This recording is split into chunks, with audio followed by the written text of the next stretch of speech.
You're very welcome to our December edition of our Practice News webinar. If you can click the slide, Conal, just going to give you a very quick overview of our headlines for this morning.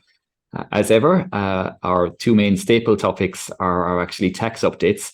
Delighted to be joined again by our Republic of Ireland tax manager, Gerard O'Sullivan, who's going to give the latest tax stories after a busy few weeks since October with the budget. And also as well, we have a recording from our UK tax lead, Leontia Doran. And Leontia, particularly this morning, is going to concentrate on the UK autumn statement, obviously just published last week on the 22nd of November. Some of the other topics we're going to cover are from our actual latest edition of Practice Matters, which is available from earlier this week. And our lead story in Practice Matters for December is on cybercrime. And delighted to actually be joined here this morning as well, and we'll have a chat with her later on by Maria Maloney, who actually authored this article just about really the key things to consider about cybercrime and how to make sure you don't fall victim to cyber criminals. So Conal will be talking about that in a few minutes. Delighted also to be joined by our Wellbeing and Support lead, Dee France. Dee, I think, has been on Practice News probably a couple of years ago now. And Dee is just going to outline, it's a very stressful time of year for us all, as to say, in practice and then the one into Christmas, as we're talking about, just about the supports the Institute has with relation to wellbeing. I'm sure you might be aware of some of these. You might even have some people who've used them and so on, but you mightn't be aware of others. So really looking forward to that piece. Conal's also going to go through a very tricky area, which is investment business regulation. We often get questions about from firms about their activities. They're not sure, are they regulated by the Institute for this? Do they need to talk to other regulators such as the central bank? So Conal's going to try to give some clarity on that area. Delighted as well to be joined by Damien Cooper of our sponsors AccuVest. And Damien and Conal are going to have a very quick chat just about the latest investment market updates as we end the year. Going to also very quickly just talk through a couple of items from our compliance and technical news ISQM reminder. So I'll give you a quick reminder on that and what the next steps are in the next couple of minutes. And then I mentioned as well, delighted to present our new member of the team. Maria has been with us actually about 6 months now. I'm sure some of you may even have actually spoken with Maria and have had chats with her on the phone. So about time we present Maria. Maria is going to tell us a little bit about her own history and her work with the team and how she's getting on so far. And finally, we're going to be joined as well by Dee Moran, our professional accounting lead. And Dee's got a few items to talk to us about sustainability assurance and just a few more other query areas like school reports and accounts and so on. That's coming our way in the Institute as well from members in practice. So a packed show. Conal, if you can click ahead again. And just, I think I've outlined, and you're familiar with most of us here, as they say to you. Myself and Conal, of course, that's Maria, and we'll be introducing Maria later on in the show. Gerard and Dee, and obviously Dee France as well, our wellbeing and support lead here for a number of years with the Institute. And of course, we'll have Leontia as well with our recorded UK tax update. Click through again, Conal. As I mentioned, and I'm sure you're all familiar with Damien as well, delighted to have his support and his colleagues in AccuVest. And Damien, of course, is a fellow chartered accountant as well. And so we'll have a brief update from Damien on the latest investment market tips in about 20 to 11 or so. Yeah, just an overview again. We are delighted. We have over, I think, about 450 bookings for this webinar. As you can see, a good mix right across the island, a few even from as far away as Australia. And that's the demographics. No great surprise. Most people in practice, a few in business as well. You're all very welcome. The all-important schedule. I'm sure some people are tuning in here and for parts of this webinar, and they'll catch other parts in the recording and so on too. Delighted that we're going to have our normal run through with Gerard next up after myself and Conal at 20 past 10, Damien at 20 to 11 for 10 minutes, then my chat with Dee France on wellbeing supports at 10 to 11 for 20 minutes, and then at 10 past Conal's going to give his investment business regulation update. Going to have our chat with Maria at 11:30. Then with Dee at 11:35 or 11:40 or so, just on the professional accounting updates. And to end our webinar, we'll have our recording from Leontia. We'll try to get everything wrapped up by 12 o'clock or so. If we run a few minutes over, our apologies. But there is always, I say, a very packed element to this. And of course, we welcome questions as we go as well. We'll try to answer. I know tax is a very popular area. And if there's some that can't be answered, we'll kind of have a little wrap up at the end if we see teams and what common questions coming through as well. So don't be shy on the Q&A and on the chat function. Conal, if you can click ahead again. Oh, our normal disclaimer, especially this morning, I suppose, because we're trying to cover so many topics and at a very, very high level. Just beware, these are slides, but we have lots of detailed guidance and legislation links as well, if you do want to follow up on a particular issue that's relevant to your firm. And what's our next slide, Conal? Oh, yeah. I'm going to give you some updates now coming from Practice Matters. I mentioned that we're joined with Maria Maloney, who actually authored our lead article on cybercrime in Practice Matters for these months here for December. We actually have published this just earlier this actual week. If you want to download it, you can actually click that QR code there if you have a camera, and it'll carry you right through. You can download past issues as well there at the PDF version of these slides at the link there. And we'll be emailing out to members as well over the coming days. It really is, I suppose, a very useful 6-7 page overview. And as I say, cybercrime in particular, but lots of audit, financial reporting, tax updates, a little bit of everything of the key issues if you're in practice. Now, Conal, what's our next slide? Cybercrime, actually the lead story. And I know you assisted Maria as well on this one. So I'm going to hand over to you to give us your thoughts on that article. Thanks very much, Jeremy. Maria, it's Maria's article, and so we're delighted to have Maria on later on. But look, just to hit a couple of the key points in it. We've first of all, if I just scroll back to Practice Matters, okay, it's been published on our website. We haven't got it out by email yet. If you want to read it, I'd strongly recommend that you download it there. Indeed, if you're just looking at the live slides here, obviously the links don't work on the live slides. However, that QR code, if you have a phone with you and you're watching this on a computer screen, you can simply hold your phone up and you can download Practice Matters to your phone there, and you can read it that way. So that's just a couple of options there for you. But anyway, cybercrime, right? Okay, well, obviously, look, it is bigger now than it was. I mean, we come with what I think is a remarkable statistic just to kick off the article, and that is that 1/5 of Irish businesses have had a cyber attack. Okay, so we've gone from this as being something that happens to other people to something that could happen to you. So I think that's actually critical to the whole thing. Look, we look at in the article, we look at some of the main cybercrime issues, which would be phishing, where you receive an email which looks authentic and it isn't. It is an attempt to lead you somewhere else where they will either get access to your system or get access to your financial details and basically either take money from you or get access to the organization's system, which is obviously going to cause endless trouble. So the difficulty is, of course, is that these things have got so much more sophisticated since first we started talking about this. In the past, I think you could fairly say that you'd probably spot a phishing email when it came in because, I don't know, poorly worded, inappropriate sort of use of grammar and stuff like this.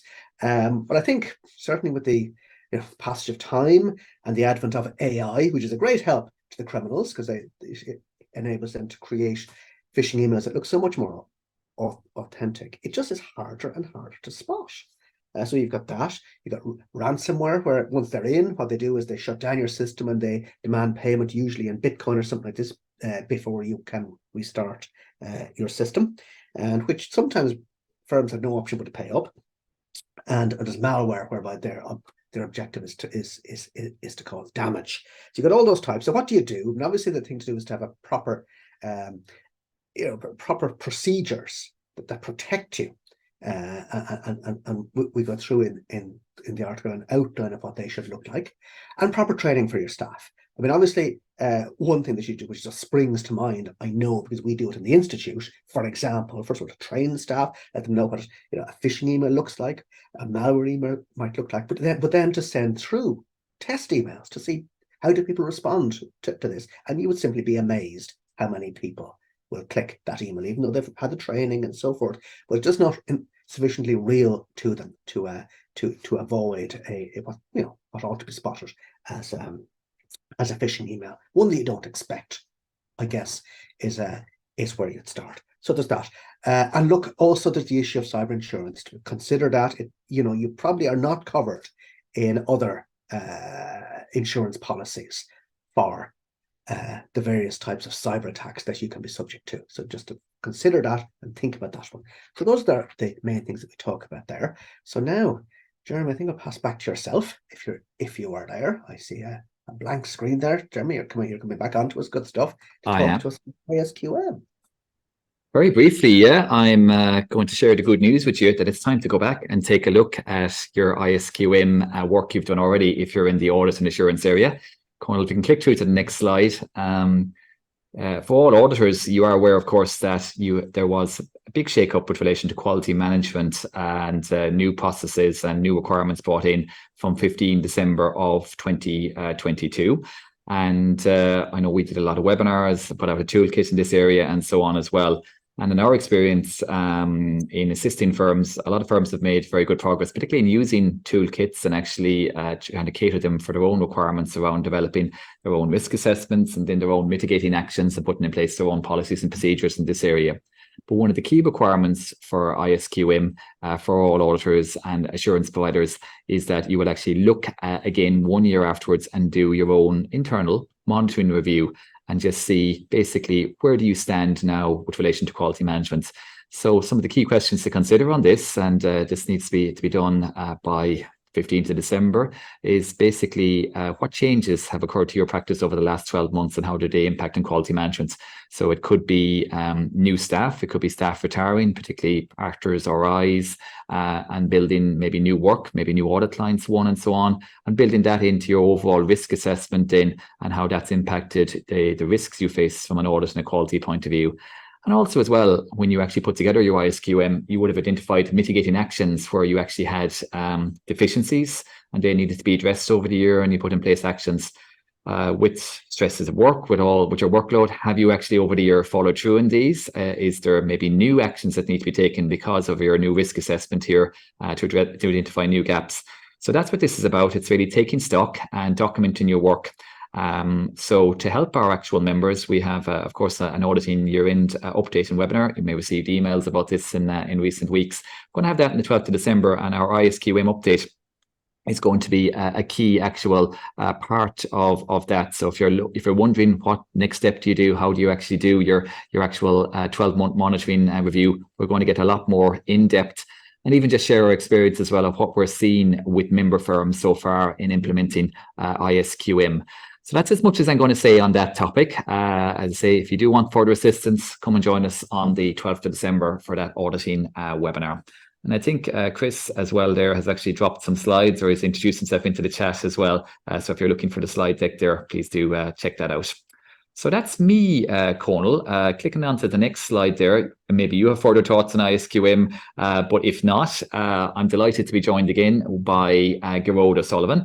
And Gearóid is our Republic of Ireland tax manager, and I know that Gearóid has basically been with us here on Practice News for about the last year or so, and it's been a very busy period with relation to tax updates, and particularly with the budget in October, and of course the finance bill coming through as well. So Gearóid, if you're there, I'm going to give you the floor to give us your thoughts for the next 20 minutes or so on what are the key tax happenings. Hi Jeremy, thanks very much for the introduction as always. So yeah, I just I said I'd pick out some of the highlights from the last couple of weeks and months. I suppose one thing straight off the bat, I suppose hopefully people will be happy to see if they are here now, if you haven't already heard, is that there has been a significant update in the report stage of the finance bill to the taxation of medical practitioners who are in receipt of income under the general medical service contracts. So I know this has been ongoing even since before I joined the institute, and I suppose the last guidance that issued at the start of November, I suppose, was looking like it was going to change how we'd have to administer the tax for medical practitioners. It was looking like if you were what the latest TDM says is that if you receive income under a GMS contract, that you're assessed on that on a that income is outside the partnership, so it can't be. Say if one of the partners does work under on my client list, I can't actually allocate those profits. That's revenue interpretation of the law as it currently is. But fortunately, the minister has introduced the report stage amendment. So basically, you will be, our medical practitioners will be entitled under the law to assign income to other partners based on the underlying profit sharing agreement. So this has been, I suppose, a great win for the tax department. I suppose we've been lobbying for it basically, and bringing the issue more so to revenue's attention, kind of on all fronts, really. Through the TALC collection subcommittee, so TALC being the tax administration liaison committee, and this is where I suppose I mentioned it. I mentioned it on most of the calls. This is where we really get our chance to interact with revenue and the Department of Finance. So, as I say, we've been raising this particular matter of GMS of the taxation of GMS income in medical partnerships for, as I say, a couple of years now. So, I suppose to see this report stage amendment go through, it's very encouraging. I suppose just to see that the I suppose the interaction with revenue do bear fruit on our end. I think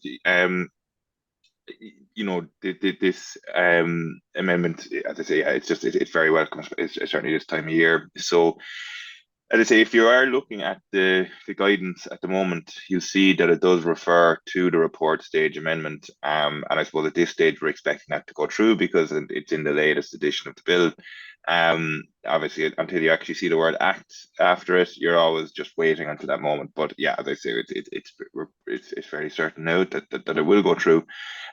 So I suppose on the administration front, that's good from our perspective as accountants. Look, if the rules had changed, it would have been quite a headache for anyone with a significant number of medical doctors on their client list. But we could obviously adapt to it and do what's needed. But it was just going to make things unnecessarily complicated, really. And there was also a significant concern. That's on our side, but on the doctor side, there was a serious concern that this was going to impact, I suppose, commercial contracts, or it was going to impact the uptake of GMS contracts. And I suppose the kind of sense at the moment is that I suppose at every area of the economy, we're sort of, the last thing we need is to lose capacity. I think it's quite the opposite. Anything we can do to drive capacity is welcome, and I think this measure is particularly welcome by people in the medical field now, because it just, I suppose, it wouldn't, if the rule hadn't changed, there was a sense that this might impact new entrants into the market as well as maybe disincentivizing people to take on more GMS patients and things like this. So yeah, as I say, a very welcome update from just in the last few weeks. So unfortunately, the next point remains on, I suppose it's a rolling item at this stage on the practice news updates, and unfortunately don't have any kind of good news, I suppose, really on the enhanced reporting requirements for employers. So I suppose just to give a bit of background here. So if you're not already aware of this requirement, I strongly advise you, I suppose, immediately to start getting familiar with it. This was introduced in Finance Bill, 2022, and it came as a surprise to practitioners. I think when we saw this, when we saw this in the bill, we were very surprised. So this relates to, if you're not already aware, this relates to reporting of non-taxable benefits. So travel and subsistence, the remote working, daily allowance, and the small gift benefit. So this is what the small gifts being the two gifts up to a max of €1,000 that you can provide tax free to your employees every year. The remote working daily allowance of €3.20 a day, and travel and subsistence covering vouched and unvouched travel and subsistence payments. So obviously the travel and sub is by far I suppose the biggest item that will be reported, because obviously for many businesses in this country, the travel and sub is a big part of our expenses. So from the 1st of January, now I should say we're waiting on the commencement order and the regulations, but we were at a meeting with Revenue yesterday where they advised that this should issue before Christmas. But again, we don't have sight of it yet. But I suppose if you do go looking for a commencement order, just to say it isn't there yet, even though I accept this is starting in 30 days and 1st January. But I suppose we've been engaging with Revenue on this since June time. In particular, we've had essentially monthly meetings with them to kind of, I suppose, highlight some of the concerns on the employer side in particular. And I suppose as it stands, the present solution is you have an Excel sort of an Excel solution where you can take an Excel file, but you have to convert it to XML or JSON.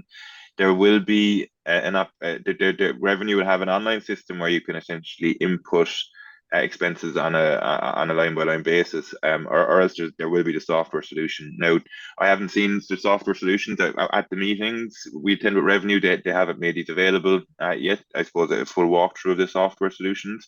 But the guidance coming in the next few weeks, there's updated guidance expected, which will step through, I suppose, these things.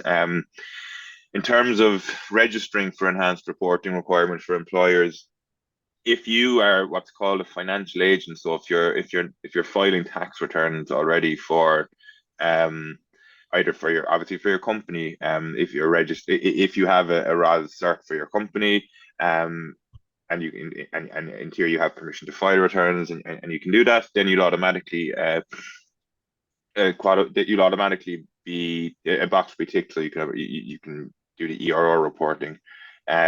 If your agent or your tax advisor submit your returns on your behalf, they'll also get automatic permissions. But I suppose it's sort of paradoxically, if you're a payroll only agent, so if all you file is payroll, you won't be considered a financial agent. There's some glitch in the system by all accounts. So if, say, in your particular department, company, if your payroll department only file payroll returns, or if you have an agent that only files payroll, they will need to separately register for ERR. They'll have to deregister for payroll and re-register for payroll and ERR. And again, if you're a non-financial agent, if you don't have permission to submit returns, again, you'll have to separately apply for ERR permission. So it's complex enough just to even get registered first, and I suppose we've raised that Revenue, but unfortunately, just due to some, I suppose, a glitch in there on there, and a glitch, or just like I suppose not so much a glitch. I think that's maybe a bit incorrect, but just a quirk in the system. This is just how it is, unfortunately. So the next, I suppose, contentious thing with ERR is the honor before requirement. So that this is something we've tried to stress with Revenue, that because these are non-taxable payments, this real-time reporting requirement sort of doesn't. We don't see the value in it. We've expressed that again and again. Practitioners, we've got some very strong representation on this subgroup where we're meeting them, and again, we've just tried to stress again and again that this honor before requirement will almost, I suppose, not that it'll be unworkable, but it's very practically challenging, because I suppose we've tried to express that the nature of expense payments and the processes by which they're paid are different to payroll.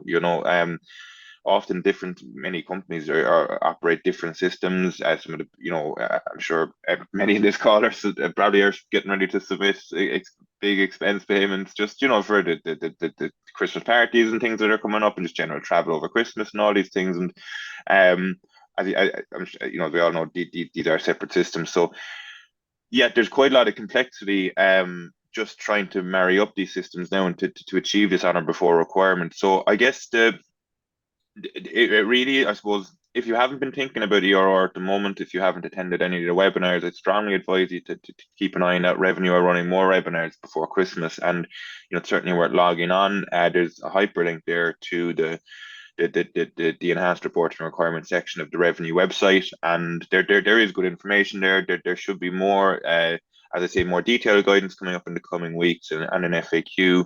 I guess we're sort of, I suppose, yesterday at the meeting, just to say, look, we have again expressed concerns about the implementation here, and I suppose the lack of awareness. We've been trying to spread it through tax news and through whatever avenues we can, but I think generally speaking, the awareness about what's required under EOR is low. So, I guess, yeah, not the best thing to be thinking about before Christmas, especially. Look, it's been, I mean, it's probably good that the Francis come out speaking about mental health after, when you're hearing about it. I think if you've just heard about EOR for the first time, it's a serious headache. And look, I think if you are hearing about this for the first time and kind of scratching your head going, what is this all about? Um, that's sort of the response that we had initially when this came out, and sort of unfortunately what's been going on at the various subgroups, just because it's, I suppose, we feel that this could be good information to give to revenue for sure, but I think a quarterly, or ideally if it was an annual reporting requirement, sort of like a Form 46G type thing, this would be fine, and we feel that you get the right information across anyway. But I guess the big thing is now just to be speaking to your agents, your in-house tax advisors, if that's what you're doing, or whatever the case is, and talking, yeah, I suppose just reviewing your processes, and knowing that this is going to, I suppose, this is live, as far as we know, this is live from the 1st of January, and it's quite a significant change. So, if you do have more questions about EOR, look, we're happy to take it. But I think really, of course, but I think what I'd really encourage you to, I suppose, check Revenue's website, and do get in touch with your payroll providers, or talking to your guys in house to do the payroll if you're responsible for payroll in your organization. Just really trying to get to grips with this, you know, as soon as you can. Obviously, time now is of the essence. So just want to mention a bit. So finance, I suppose, just putting in a single bullet point on finance number two, Bill. I suppose really just, obviously it's been one of the biggest bills in recent years. I suppose significantly we have the big angel investor relief. I think it runs to about 14, 15 pages, and I think obviously that still pales in comparison to the Pillar 2 legislation, which I think runs to 141 pages on the last count. Now, I suppose Pillar 2 is obviously not obviously, but what it is, sorry, if you're not aware, is this minimum taxation, um uh, these rules for setting a minimum rate of corporate taxation for some of the biggest companies in the world. So the phrase used is multinational enterprises. So these are, I suppose, groups that have turnover in excess of 750 million euro. Now, while that while the actual cohort of the number of companies that it will apply to will obviously be in the minority, I suppose the implications of Pillar 2 need to be considered across the country. There is obviously, our headline rate of corporation tax is 12.5%, and we're all well aware of the success of that measure in kind of, I suppose, encouraging FDI, and bringing some of the biggest companies of the world onto our shores. I suppose this idea of kind of fair taxation, I suppose, has been ongoing for a number of years, especially at OECD and at that global level, where you have this kind of push for base erosion and profit shifting, they call it. So the idea that, tax policy is sort of leading to companies moving money around the world. And of course, there's obviously there's companies that will be abusing tax codes, or I suppose in their mind just arranging their tax affairs as efficiently as possible. And look, that's again a much broader conversation. But the Pillar 2 is some of the biggest legislation to hit our tax code, I suppose.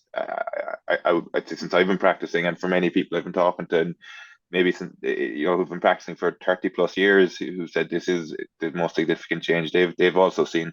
But there is, I suppose, at EU level, there's another initiative called Business in Europe Framework for Income Taxation, and that's looking like it could, reignite seriously this idea of a common consolidated corporate tax base for Europe. This is what it would have been called kind of initially.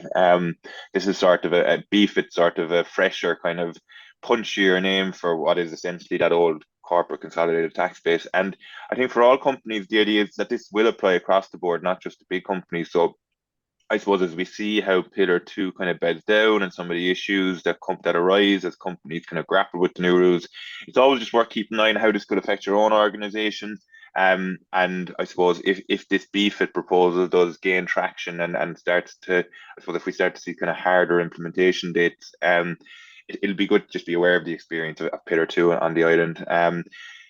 But just again, you can't mention finance bill number 2 and not mention Pillar 2. But again, don't want to get into the weeds of that, because again, that's another. You have to take up the whole webinar here just to even start scratching the surface of it. But I suppose just to be aware, some of the other key changes that might be relevant to people on the call is the VAT registration thresholds are increasing from the 1st of January to 40,000 and 80,000 respectively for goods and services. And I suppose that's just bear that in mind when you're advising clients. Obviously for smaller businesses as well, if you're depending on the size of your business or what level you are, if you just to be aware of those new VAT registration levels. There's obviously some significant changes to retirement relief, with the age increasing from 65 to 70 in terms of that cutoff point.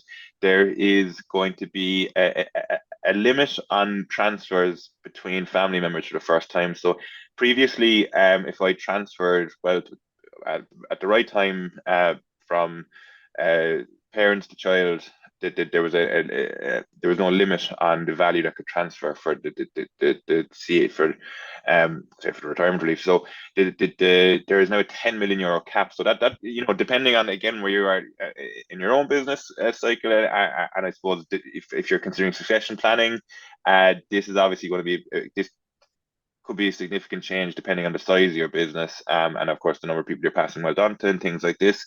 But I suppose just to bear that in mind, the angel investor relief would be something you'd hear quite a bit about. I suppose we're still kind of working through or teasing out the rules. They're quite detailed, obviously enough, but the angel investor relief will interact with EIS. So I suppose what we're trying to figure out at the moment, and the EIS is the Employment Incentive Investment Scheme, investment incentive scheme. I always get that right back to front, but they'll interact insofar as an amount claimed on angel investor relief will eat into your overall threshold that or your overall limit that you can actually claim under things like under I suppose investment schemes generally. So they all kind of fall under this this risk finance type the rules for risk finance, and I suppose the angel investor relief will as interact with EIS. So just to be bearing that in mind depending on your own circumstances.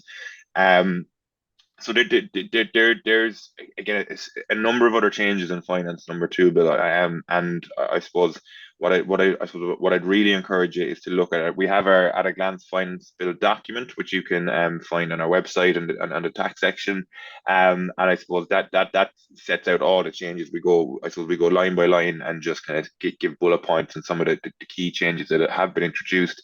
And I suppose it's a good document. We break it down in terms of corporation tax, income tax, capital tax, stamp duty. So depending where your particular interest is, you should be able to get a quick answer there. But I suppose just wanted to mention some of the big bits that jump out to me, and as I said, worth just listening that there are resources there. So just briefly want to mention the ongoing consultations. So obviously the public consultations are one of the I suppose the key opportunities we have as a body to actually get our views out there. At the moment, we're working on a response to the proposal for a dividend participation exemption. So this is sort of part 1 of what we'd call a move to a territorial system of taxation, and where I think generally businesses are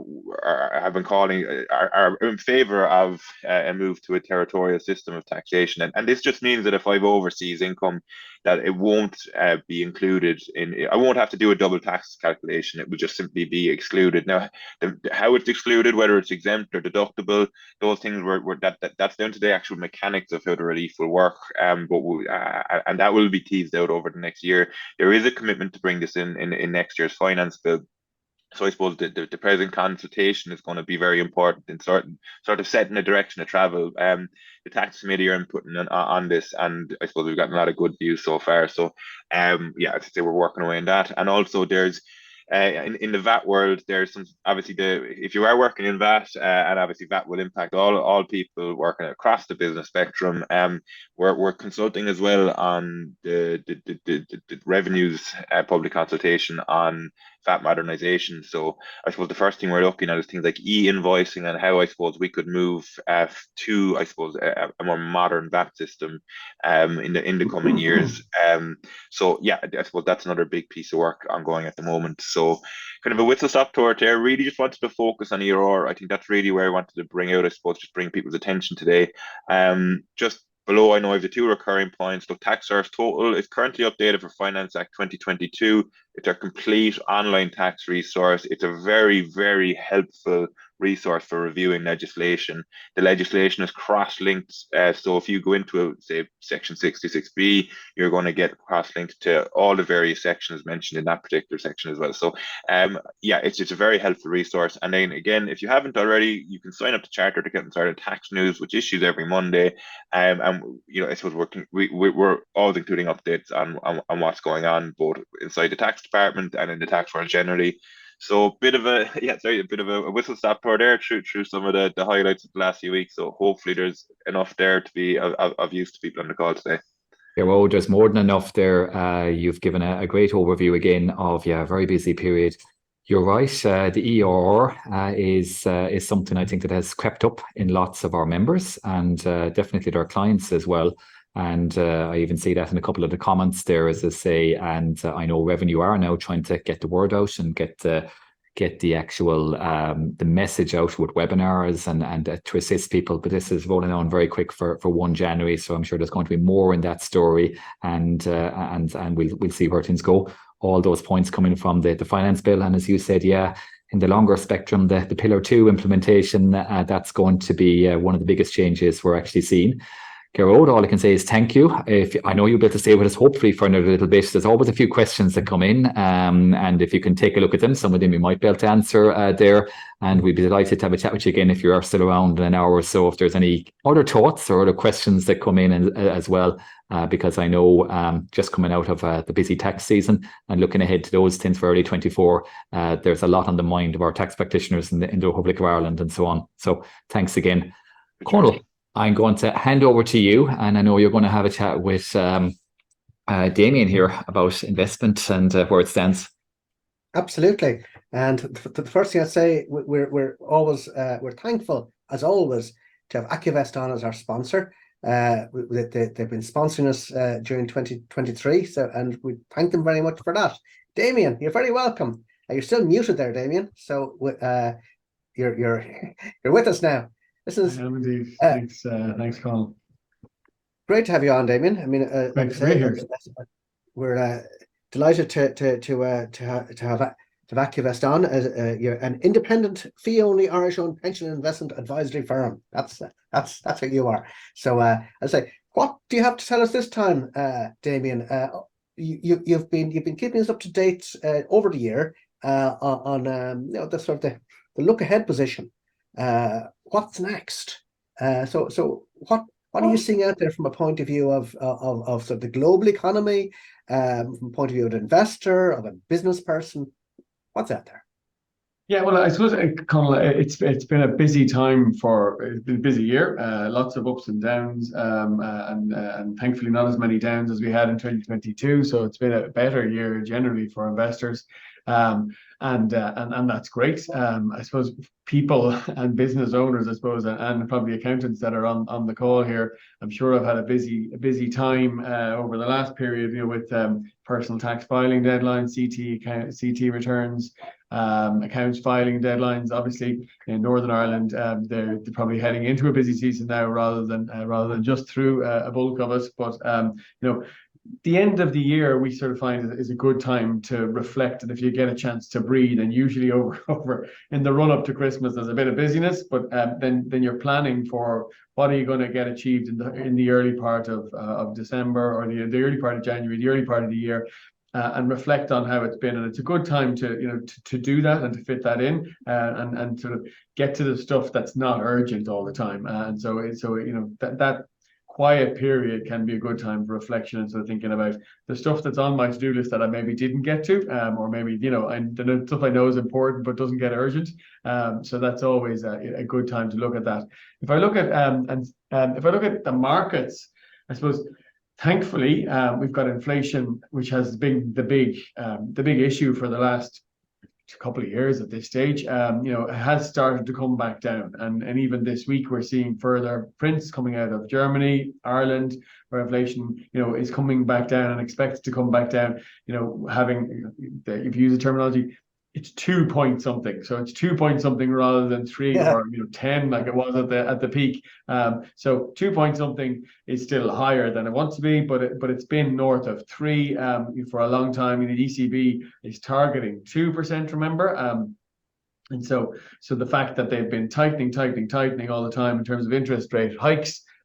It seems that it's starting to take effect, and so while we do expect that there's a chance that you might get another spike in inflation, because some of the factors driving the inflation are energy costs and things like that, and they've come down a lot, and so once that flattens out again, it stops giving you downward momentum. You probably still have a little bit of other pressures in the market.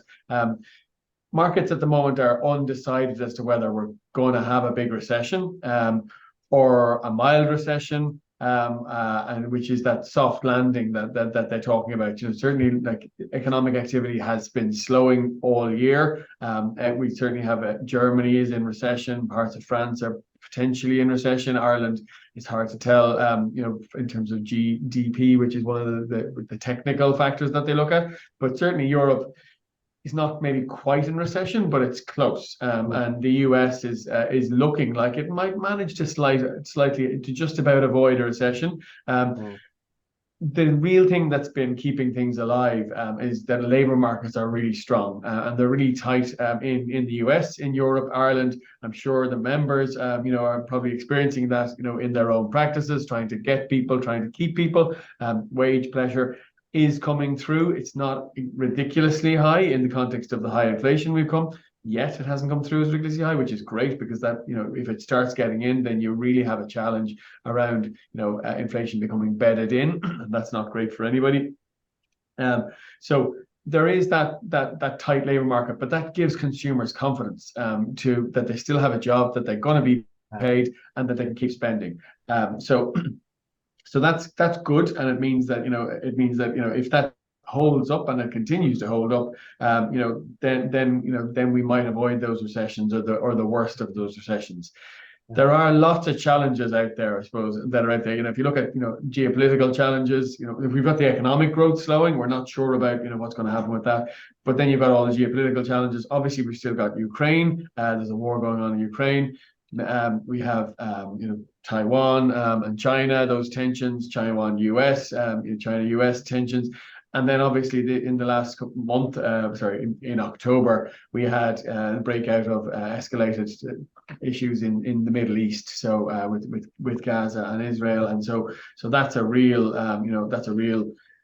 problem in the world. At the moment, the world there's lots of bubbling points. Obviously we even saw social unrest in Dublin last week, which there's lots of social unrest coming from different segments. Some of it's geopolitical, some of it's different demographics and different parts of the world where there are lots of tensions. And so the tension creates the possibility for unrest, which creates higher uncertainty, and markets don't like that, because none of us really like that.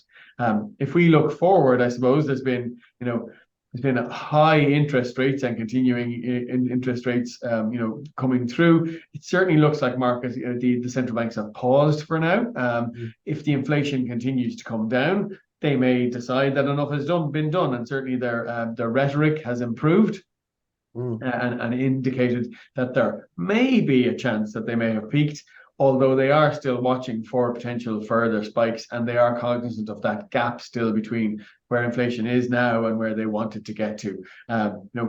From our perspective, if you look at the markets, equities are still priced for growth. They're priced at about 17 times earnings, and with reasonable earnings growth priced into the markets. And so Bonds are not priced for growth. So bonds, if you look at the bond curve, at the moment, short-term interest rates are 3.94% in Eurozone. Medium-term bonds are yielding less than that, and the German 10-year bond is lower than 3 and has been for quite some time. So you say, what you normally expect is that you get paid more for longer term fixed income instruments than you do for your shorter end. But what that market is saying, is that they're expecting rates to come down, and rates only come down when the central banks are trying to stimulate the economy. So the bond market is priced for stimulus being required, or at least less brakes than are being applied at the moment. So they're priced for a slowdown, whereas equities are priced for growth. So that's a dichotomy to some extent, and it means that from our perspective, the business challenges that are out there, tight employment markets, economic growth, profit margins potentially under pressure, the interest in interest rates and inflation that's come through, the impacts that will have on consumer spending, that's all still challenges, and that means that from our perspective, when we're advising clients, we're saying, be a bit cautious right now. So hold, make sure that you're not going all the way into your risk assets. Yes, we do expect over the long term, you will get more returns from growth assets than you will from fixed income. But if you look at cash and bonds at the moment, whereas only a year and a half ago, they were negatively yielding, you were getting negative interest rates on those. Right now, you can get, nearly 4% for cash. If you take a little bit of risk in your bonds, you can be getting 4, 5, 6, 8%, and for higher risking bonds. And so you're sort of saying the premium that equities are giving you over those instruments is not as much as you would normally expect it to be. So you're sort of saying, well, it's not the time to be bailing into growth assets right now. So it's time to be cautious, but be prepared and have a plan, and sort of say, number one, don't leave your cash on deposit earning 0% when you could have it on deposit earning 4%, and have a plan so that you have a context for knowing if markets fall over and you do get a recession, well, then it's time to then maybe take those opportunities to buy in at those points in time, because there'll be better prices than they are now, and you have a higher chance of getting returns. Obviously, reviewing fees and charges is always a good thing to do as well. So again, as part of your planning process and you're thinking about your framework, you need to have a look at what do you have? Do you understand what you have? Is it appropriate for the current environment? Is it appropriate for you? And are you getting it in an efficient way? And so it's important to make sure that you cover those things. Absolutely. Look, that's very insightful, very interesting to see. I mean, obviously we've got a lot of uncertainty out there for all sorts of reasons. I don't think we even listed all the possible reasons for uncertainty, but I mean, there's even more out there than we've even talked about. Interesting that bond markets are expecting a stimulus due to downturns, which we can see across Europe. So that is very interesting. But equally, equity markets are priced for growth. So that's very hard to square in your mind as to why that is the way it is. So one or other of them has to be wrong, I guess. It would suggest caution, I would imagine. Very good. That is very, very interesting. I am going to be talking later on about the rules and regulations around investment business. You might want to stay on and listen to that one, Damien, because it's going to be quite relevant to this whole question. But obviously, the extent to which members can give direct advice to their clients is very, very limited. I'm going to explain to people all about that now in a few minutes' time. But Damien, thank you very much. Look forward to certainly be happy to help members if anyone has they're not sure, or they have clients that they feel do need investment advice and they're not sure whether they can. Either they need backup or they need they're not sure whether they can give advice themselves. I'm happy to have a call, have a chat, and talk through and potentially help out if the client needs help. Obviously, one of the things that we find very helpful, we do have a number of accountants who refer business to us, and one of the things that they generally like, and sometimes we sit alongside them in the relationship, which is great. They like the fact that thankfully we don't sell products, we just help people. So we're coming in to help with the challenges, and we don't need to be. We're not competing with the accountants. We're helping them help their clients. So it's great to be when we get the opportunity to do that. Absolutely, Damien. Great as always to talk. Thank you very, very much. Thanks, Conal. Cheers. Great stuff. Jeremy, back to yourself. Thanks, Conal. Thanks, Damien. Very quick and great overview there, as I say. Listen, after all that tax investments, and I know we even touched upon supports and well-being there with Garrod as well. We're all conscious that coming out for the Republic of Ireland out of the personal tax deadlines and also then company filing deadlines all in the last couple of weeks, and we're heading into a busy period as well for our UK listeners here this morning. But look, being an accountant in practice is very, very stressful. And particularly, I think, after COVID and different things as well, it seems to be that your to-do list is only forever growing. And we said this would be a good time of year now to actually just highlight to you just the different well-being supports, and they've been growing over the years that we have available as an institute. So I'm delighted to be joined once again by my colleague Dee France, who's our well-being and support lead. And I see Dee is busy there getting her slides already as well in this regard.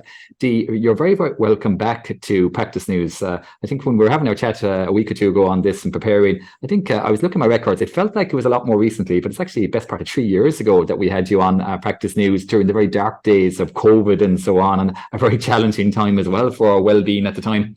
It certainly was, and I won't take it personally, Jeremy, that it's taken so long for you to invite me back. Not to worry. It was on my to-do list, so I have to say to you. And I know actually you've been doing, you and your team, and your role has been expanding. I know you've been, like myself, a few years in the Institute now, I think about 5 years. And I know your team and your role has been expanding as well. And I suppose my first question here, a lot of our members even here today, and even myself, when I think back when I qualified over 20 years ago, I would have not been familiar with the term CA support or with any Thrive or these different things. I'd be familiar, I suppose, with what in my language still, and I'm sure in some of the people here today, the benevolent fund and different things like that. Yeah. Listen, I think you're going to tell us you have a couple of slides here and some very detailed slides as well, as I say. You're going to tell us a little bit about CA support and its how you support it, but also its own expanding role and the help it's given our members. So I'll hand over to you on that. Thanks so much, Jeremy. Yeah, so I suppose we've had a little bit of a sort of an evolution since I joined 5 years ago. So yeah, I'm sure lots of people are aware of CA support, and originally that was and is today, because we've had a kind of couple of reiterations since then. CA support is the benevolent fund, for want of a better word, and it is financial assistance. And we've been around, funny enough, for 95 years this year. So we're delighted to be able to kind of reach that particular milestone. And I suppose the big thing is that we want to go on for another 95 years, certainly the minimum. We're a registered charity, as many of you will know. We do provide that emergency financial assistance. I think in the days of old, it would have been kind of more of like a grant, a kind of a long-term grant, but now it's very kind of focused to get members or students over a particular hump and then advocate for them, maybe out to other agencies and state benefits, or whatever the case may be. And we have seen 155% increase in this year alone. So we would have seen spikes around COVID. We would have seen spikes during various different kinds of challenges. But that was kind of an interesting stat for us to get this year, that we are actually seeing that sort of fairly hefty increase. So it's been a busy year in CA support. So look, the big thing is we rely on member donations like any benevolent fund, like the Gardaí or the Law Society or whatever. And, when you see your sub coming through, or maybe as a firm, you might have had a very good year. We do get firm donations and we do welcome those.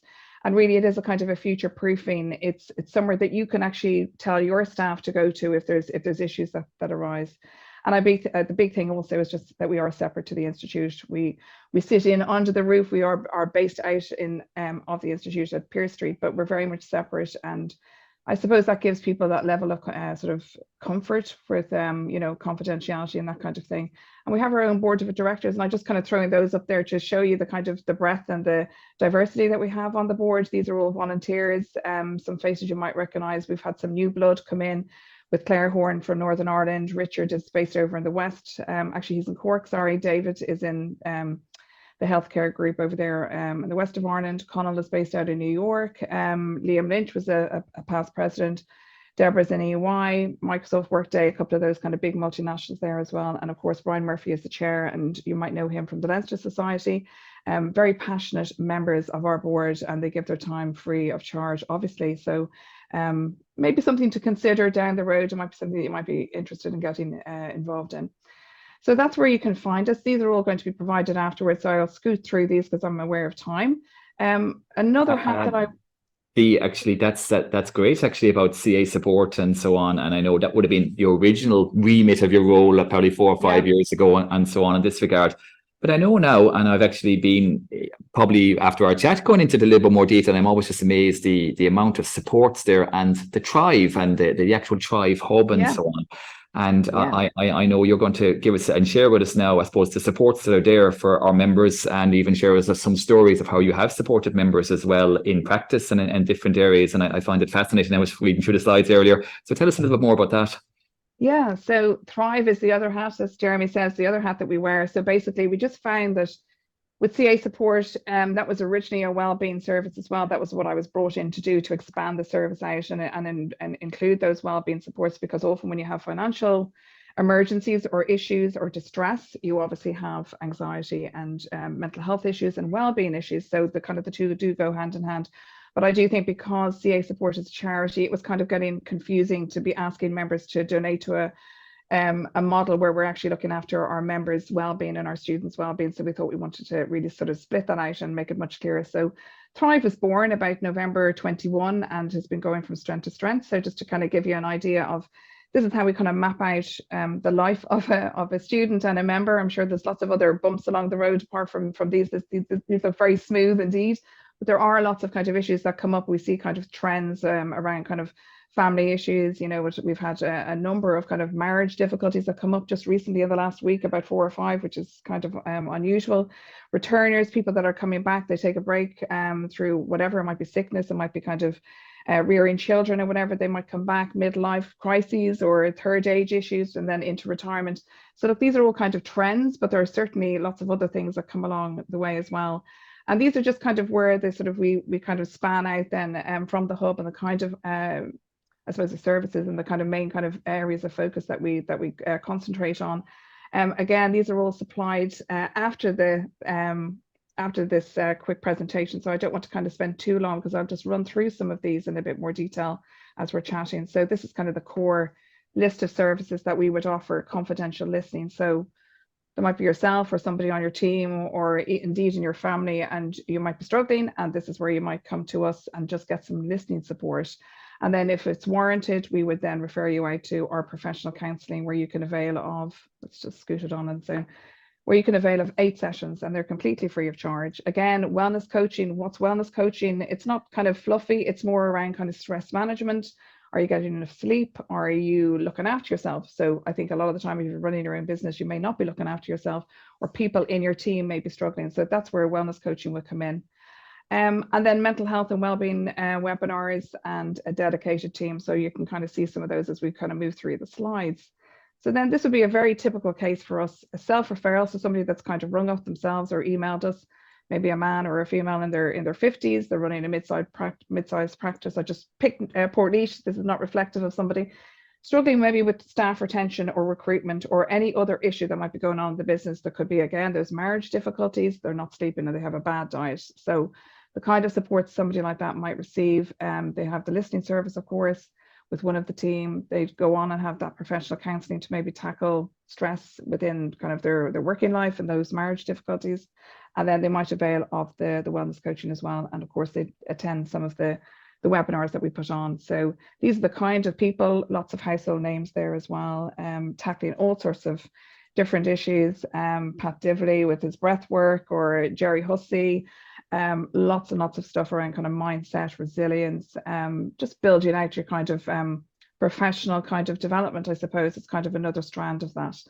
So they're all free of charge as well. So I'll show you exactly where you can go and tune into those and just register and come along. This is our hub. This is kind of what you kind of land in on. We have on the right-hand side there lots of articles. They're updated all the time. Then the upcoming events, that's where you kind of get redirected, I suppose, into the CPD calendar, and then you register there. That's the team on the left-hand side, and then just kind of a library, I suppose, of previous webinars and various kind of content that you can kind of tap into and avail of and send on to anybody. Of course, they're all available there on the website. So then the other hat that I wear, I just wanted to quickly give you a little overview of this, because it is quite interesting. It's kind of that global reach for anybody that is working in a kind of global role. CAW, as you probably are aware, it's chartered accountants worldwide. They span globally over 15 chartered institutes across the world. And I've been the chair there of the Wellbeing Task Force since March 21. And you can see what our mission is there. It's obviously all about kind of reducing stigma and sharing best practices, what's going on in maybe CANS in Australia and New Zealand versus what's going on in South Africa or in Zimbabwe or wherever the case may be. And we share all those kind of great ideas, so you're not duplicating efforts and all the rest of it. So it's a really great task force. This is a great forum for kind of, as I say, sharing all those good things. And this is just kind of a quick overview of the kind of support, I suppose, that we get from the leaders. And Barry Dempsey there, our CEO, is there, and a couple of the other CEOs from other institutes. That's what their page looks like. Again, that's another great resource if you wanted to kind of have a look at a kind of global reach. And we'll send on links to obviously this website as well. But the reason why I'm bringing this up today is that we decided we would put out a manager's wellbeing toolkit, and that was launched on Mental Health Day this year. And really, you're kind of tackling, I think this is a good audience to hear about this, you're tackling some of those things that have come up today, in fact, but obviously some of the kind of challenges that you would be encountering during the year. So talent attraction, of course, is a huge thing, and retention, performance and productivity. If you're running your own business or if you're in a big team, you're relying on the humans or the team itself to produce and to be well, I suppose. So that's kind of a key thing. Effective management is always, a key one. Are you losing staff, and why are you losing staff? And what is your reputation like? Have you got bad management? Is there something there that can be done and looked at? And then, of course, business growth. There is this kind of speed of innovation that's going on and disruption, and it's all around us. And employees do need support to keep up with that. So those are kind of some of the kind of key things that we were trying to hit with this toolkit. Now, again, I'm aware of time, so I'm going to just fly through some of these, but we'll send this on as well. This is a PDF, and it really is designed with this kind of audience in mind, people that are not part of huge, big multinationals that have massive budgets and training days dedicated to well-being and to training their managers up. This is a really simple toolkit that you can use. You can dip into it, you can send it on to the managers in your team. You can also demonstrate to your staff that you are doing this and you take well-being as a strategic priority, and it's important to you that you care about your people. And I think that's a great way of building trust and keeping your staff as well. So just some of the kind of key things here. So obviously poor management leads to lost customers and lost profits, and it also leads to miserable lives. So it's not a fluffy thing. It's not something that's kind of airy-fairy and all about yoga or breath work or whatever. It is about people's lives. And I think this conversation is really opening up and is gaining traction, and well-being is becoming a strategic priority for many, many companies, and it should be. So you can read more about that there. And the why, I suppose the big thing is, as I mentioned, their manager has a huge impact on the well-being of staff. So more so than the therapist and their doctor, and equal, well, I suppose we could argue that one, as the impact of their partner. So look, I suppose the key thing here is it's a really important relationship. And I think lots of managers and people that would come looking for support do talk about this. They talk about the manager, the line manager, the person that they're reporting into every day. That person and that relationship comes home with them every night. That's the Sunday morning or Sunday evening anxiety that kicks in. They're talking about it with their spouses, with their family. So look, what does that look like for your people? And I think this is the key thing that you need to contend with. And it's not okay to just kind of ignore these important issues. This is something that really does need to be kind of fostered and nurtured in the workplace. Again, this is just kind of more information. Spotting the signs of mental distress and early interventions is key. And this is something not to be kind of avoided, I suppose. Well, I'm not an expert. I only manage my team, or I'm running this business here. I'm not an expert in kind of counselling or working through some kind of gnarly issue that my staff member might have. But the key thing here is it's not about that. It's about just creating a space where they can look for help, and then you can signpost them. Indeed, you can send them over to us in the Institute, and we can take care of them. And then they've really, you've built a lot of trust there with somebody and loyalty by doing that, by just listening, and you don't have to be an expert at all. So I think that's the really key important point to make here. So these, again, you can look at these later. These are kind of recognizing signs, referrals, not fixes, as I say. And then just early intervention, looking at what's going on, actively looking out for issues that might be arising on the team that you're managing, and indeed for yourself as well, and cultivating that knowledge, sharing it, building resistance among your team. And that just all goes towards promoting that culture of well-being within your your organization and your business. So that's the 5 top tips there. That was very interesting to hear from one ICAS member that we pulled into the report as well, and you can read all about that. I think I've done enough talking. I just wanted to just direct you there to where we are, Thrive Wellbeing Hub, and I think that's well. You've given us a great overview there of the very wide breadth of services you offer now. And I have a couple of thoughts on this, and I know we'll have questions as well. The first thing there you mentioned, and I think a lot of our members, and that's why we have this session here this morning, mightn't be aware of the ability to actually come for the wellness and the coaching and the sessions there.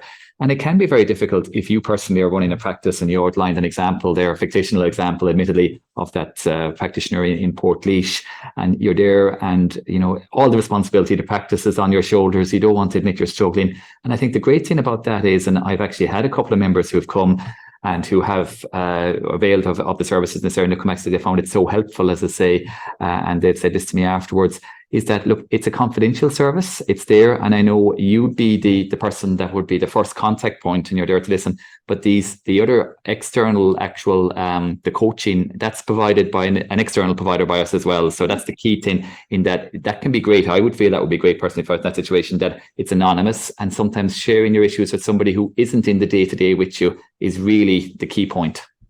Oh, 100%, Jeremy. And I think that's what we pride ourselves on. So I think the worry would be, look, everyone is very proud to be a chartered accountant, and it comes with that kind of reputation and prestige and all the rest of it. So to put your hand up and say I'm actually struggling is a sort of an element of kind of some people will shy away from that. And of course that early intervention piece is very important. But yes, these are professionals, that we are a professional counselling service. It's LEA, in fact. Now, some people have that as their EAP, their employee assistance program, but many companies don't have that. It's an added expense or whatever. So that's something that you can, you refer yourselves or your team, or indeed your own family members. That's an important point to make. We do have family members. Any dependents that you have in your own house could be struggling, and they are also able to avail of those 8 sessions. That's a great point. Yeah. That's a great thing to actually have, because you're right, for the small practitioner, it's always tough on cost side and different things, and you mightn't have, bigger companies would have those programs in place with LEA and different things, but you have that there through your institution. As I say, some mightn't be aware of it. It's a great resource to have. I actually, afterwards, after having our chat a week or so ago, I was looking at that toolkit as well.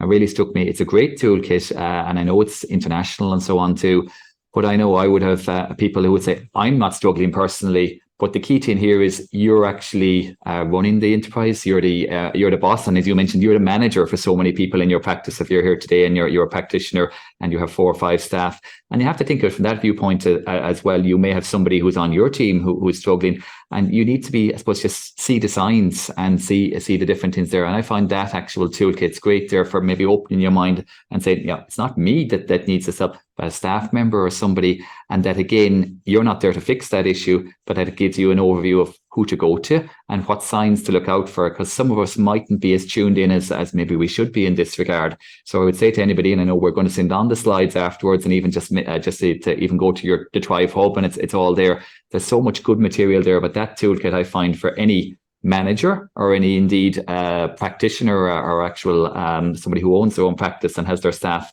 is vital for those 2 points, not for themselves, but for their staff and looking out as well. And that does all feed into staff retention and just staff happiness and having a good team that's all working together. And I think that's invaluable too, Dee. Yeah, no, absolutely, Jeremy. And it's just to kind of get over the fact that you don't have to be the expert, and just signpost, even ring yourself. If you have an issue within your own team, ring us and we can talk you through it, give you some advice. You could even go over to LEA and talk about that particular issue about somebody else if you wanted to. So look, there is a huge amount of support there. And Francesca, who's our main case officer, I have to say, she used to work for Focus Ireland. She's very much in that kind of mindset, of like advocating to other agencies. There could be something else as well, and that it's not just a straightforward, I just need the counselling for myself. There's an awful lot of other strands to the service as well. So just pick the phone up and have a chat, and we'll see where we go with it.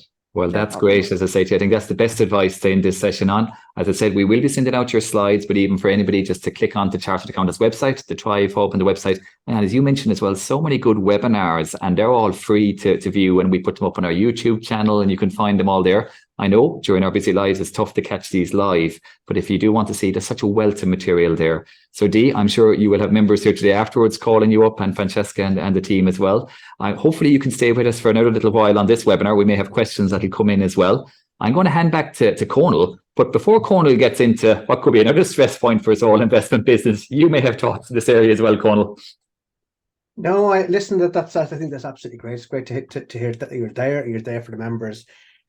Dee, it's a marvelous service, and sometimes we have talked to practitioners over the years, and we've given them help from point of view of their practice, but equally, then we've either before or after that they've received also help from Thrive, and it's a marvelous support. And I think the members should be aware it's there, and indeed members should think about supporting it. There we go. Anyway, I am going to talk now. I'm going to try and share my screen. I think I am sharing my screen, indeed. You are sharing your screen, Conal. So investment business, yeah. Investment business, indeed. It's a tricky area. Look, for the sake of being able to do this and not confusing people, what we're just going to, and the sake of time, we're just going to do today is talk about investment business in the Republic of Ireland. So if I might just concentrate on that now, we'll do another session in the future on investment business in Northern Ireland. But for now, I just want to talk about the ROI regulations. So first of all, look, what are we talking about here? I just want to cover, first of all, what's in and what's out in terms of what's actually regulated by the Institute's regulations, okay? So advice on shares, bonds, investment instruments, as you would expect, arranging and advising on tax-efficient investment schemes. I know that Gerald was speaking about that earlier, so obviously it's a live issue. Also advice on deposits, okay? What's not covered now anymore is generic advice, and general commentary. So the sort of comments around, well, the general direction of the markets and so forth. We're discussing that for clients. That's not covered.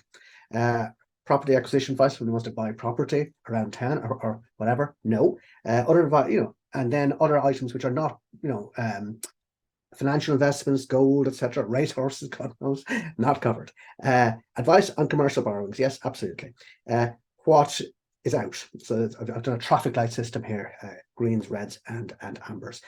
What is maybe covered, and we're going to look at it now, is referrals to brokers, corporate finance, maybe, and then others. Look, there's other things, there's various pieces of advice which I'm not going to cover, I'm just going to touch on, just to say that they're there. Anything down in blue down below at the bottom could be covered by other regulations, generally central bank regulations, pensions and insurance, absolutely, advice on mortgages, arranging mortgages, debt management advice, all those things are separately regulated. So if you're involved in that, do think as to whether you need to be regulated. Right, but I'm not going to cover it now. Look, I guess people who have been in practice for a while will be aware that this has gone through a sort of a curve, if you like, in that way back in the day, investment business wasn't covered at all by regulations. And then it was covered, then investment business regulations were brought in, became a regulated area, and then they were expanded, and it seemed as though, it was impossible to practice without having investment business authorization. Because so many things could inadvertently find yourself giving investment advice. And I think what's happened then in the past, say, 10 years, that's drawn back quite a lot. Okay, so I just want to look now at what is left. Okay, so that is, generally speaking, what that slide is telling you, that they were very broad, and now from 2018, the insurance distribution regulations, etc., essentially took things out of the Institute's investment business regulations. For us to brokers for insurance and pension, I'm going to touch on this a couple of times, not actually covered by investment business regulations, even though you might expect them to be. Now, okay, right. Different categories of authorization. If you want to be involved, you need, first of all, just looking at what you might do, you need IA1 to make referrals to brokers for investment business. So if you're referring somebody to a broker or a wealth advisor or whatever else, an ATP is called, an authorized third party for advice on shares, on bonds, on wealth management products, perhaps, then that could well be covered, and you may need IA1 authorization in order to do that. Okay, so just bear that one in mind. If a firm, if you're going to do more than that, you're going to need IA2, perhaps. That's not common. IB1, that's quite common for firms who want to be active. Okay, IB1 status. So IA1 and IB1 are the most common ones that you see. You need IB1 to give direct advice on equities, bonds, tax efficient investment schemes. Absolutely. And bear in mind that advice on equities might be broader than you think, because it would include equities in private companies also, if that's what you were actually doing. So, and I've got a slide on that down in a minute. Authorized members must be compliant with the IB regulations. Absolutely. Once you have authorization, you've got to go through a process of compliance, and indeed do an annual compliance review. If you want to give direct advice on insurance and pensions, life insurance, pensions, general insurance, all that stuff, you need direct central bank authorization. Okay, and in fairness, that's probably the most common thing you come across is advice or a need. A client has a need for life assurance or pensions. Okay, that's what the discussions that accountants tend to have. If you make a referral for that, it's not covered by the investment investment business regulations. So if you make a referral to a broker, a referral to an ATP as it's called, for that, not covered. But you are not, and we cannot authorize you through the Institute in order to advise on those products. So just bear that one in mind. You will need separate central bank authorization for that, and some people have done that. Okay, right. So hopefully that's clear. Right, current position, insurance, policies, and pensions. Institute cannot, as I say, must get central bank authorization. Referrals to authorized third parties, not regulated. No IB regulations covering this. However, insurance and pensions are still covered. Referrals are still covered, or indeed referrals for anything are still covered by the Code of Ethics. So essentially, if you are making referrals, and especially if you are getting commission, and some people do, some people have an arrangement with the broker that they will get commission for referrals for life and pensions. In those circumstances, what you would need to do is to ensure that it is explicitly set out in your standard engagement letter, including examples as to the amounts that you might receive, or else give them a separate engagement letter when you make the referral. And then, unless the amount of the commission that you receive is essentially the same as what you've said you're going to receive, that you then tell the client that you've received a commission based on the referral in writing. Okay, so the thing needs to be explicit. All right, that is what you need to do if under the Code of Ethics. Okay, so we're talking about generally now, and that applies to any commission that you receive for anything. You've got to treat it in that way. All right, generic advice, which, following listening to myself and Damien there, you might feel that there's a few things you need to say to clients in the space. You know, generally speaking, about where the markets are going, what way things are looking, and so forth, what they might be thinking about. That sort of advice is not covered. Okay, it used to be at one stage, no longer so. It's not covered. So it is once again, always, like any advice or anything you do in your professional capacity, covered by the Code of Ethics, but not covered by the investment business regulations. Okay, referrals to authorized third parties. Now, supposing you do make a referral to an authorized third party where you think that where you think that the authorized third party might provide investment advice, as we've been describing there, that they might be giving that. Then, okay, first of all, you have to have, as I said earlier, you have to have IA1 authorization. You need to put in place what you call an ATP letter, authorized third party letter, where essentially where they confirm to you that they are going to treat the clients as their clients from a point of view of compliance, one. And also, as I say, put an engagement letter in place, either through your standard engagement letter, as I said earlier, or else through or better still, a specific engagement letter where you say to the client, I'm referring you on, the broker is going to treat you as their client, and that's what's going to happen, and you get them to confirm that they understand that, and if you have a connection with the broker, that you explain that connection, and if you're going to get commission, that you explicitly state what commission that you are going to get. Okay, as I said earlier, I might have said once or twice by now, it doesn't apply specifically to referrals for life and pensions. If you do that, not a regulated activity covered by the Code of Ethics, and I say the Code of Ethics asks you to get an engagement letter for any, and to disclose any commission that you might receive. Best practice is to follow the investment business rules anyway, perhaps. I mean, the investment business rules, as they're set out, are essentially a set of rules to enable you to protect yourself. Okay, because bear in mind that with all these things, when investments are involved, clients are going to go off and they're going to make financial decisions and they're going to carry out actions. Okay, they're going to invest or not invest in various products. And you want the client to get the best advice, but equally you want to be protected in all this. And you don't want the client coming back and saying, you told me either to go to a particular third party or to get involved in a particular product, and look what's happened now. Okay, because if the thing does well, they will compliment themselves on their astute investing, and if the thing goes badly, they will look for who to blame, won't they? Okay, so that's where you're going now. Okay, so if you, just speaking about that, if you do want to take advice, so to speak, to the next level and give direct advice yourself, so bearing in mind that, and bear in mind there are times when you probably even still, where you might be giving advice to clients where you mightn't have considered it be investment business advice. Okay, so particularly I'm thinking about advice on tax efficient investment schemes. EWIS schemes would be one, and if there's others more recently launched schemes, just check it out, see is it covered. Okay, but taking the old TIS schemes, yes, they're definitely covered.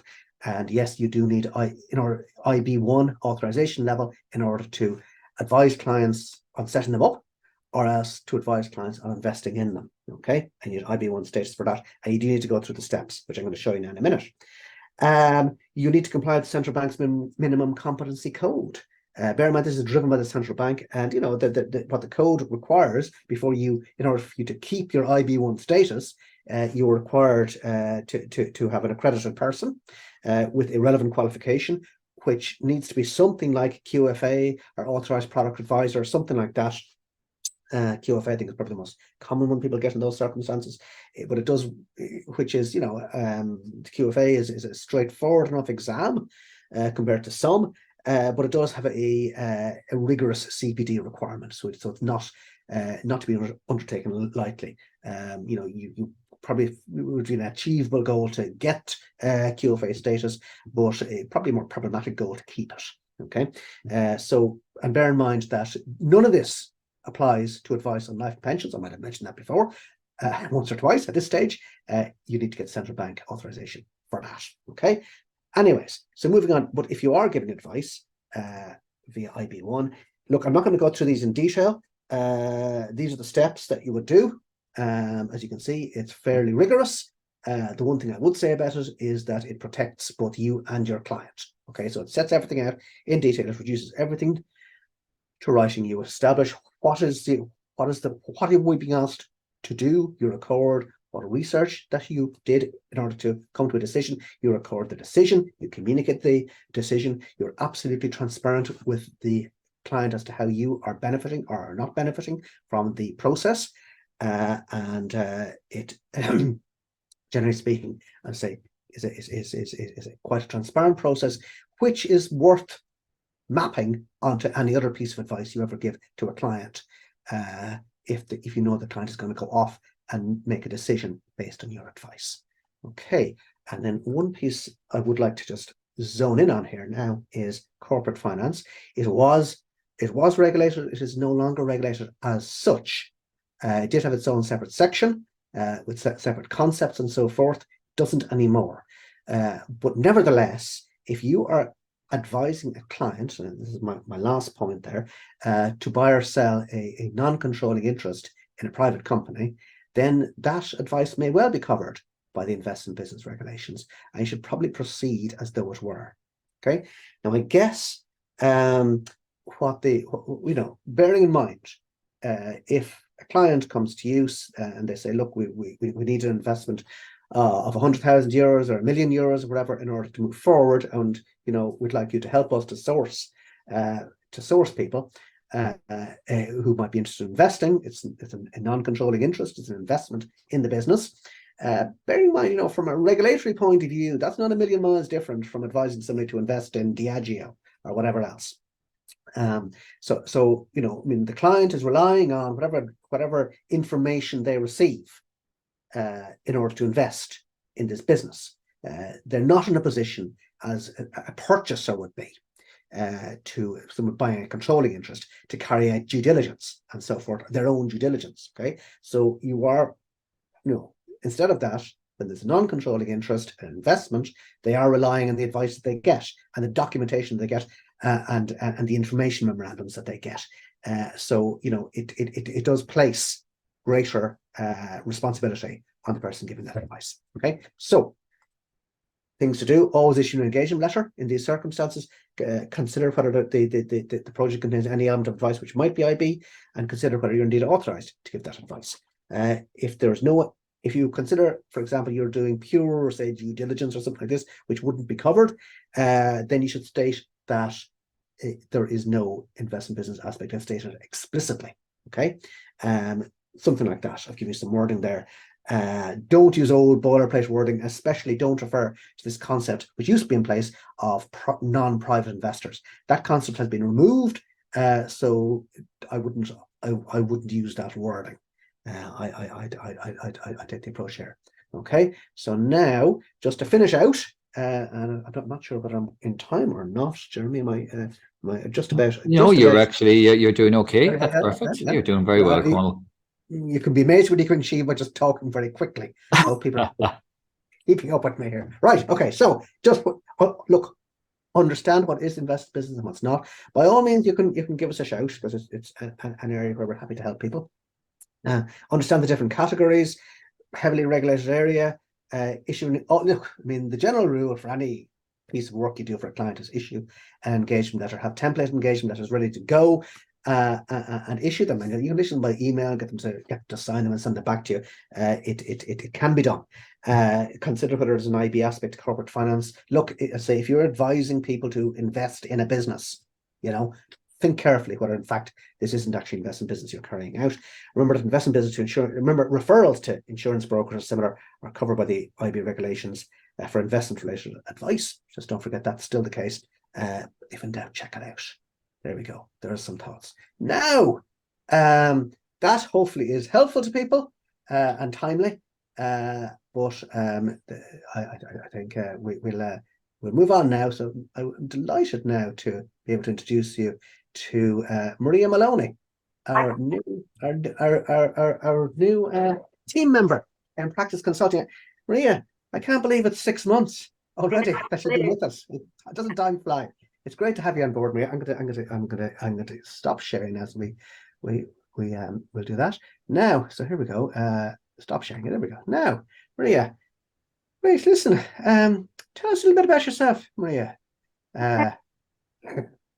Yeah, so obviously I'm a chartered accountant. I started my training with a small to medium-sized company in Dublin called Kieran Ryan and Company.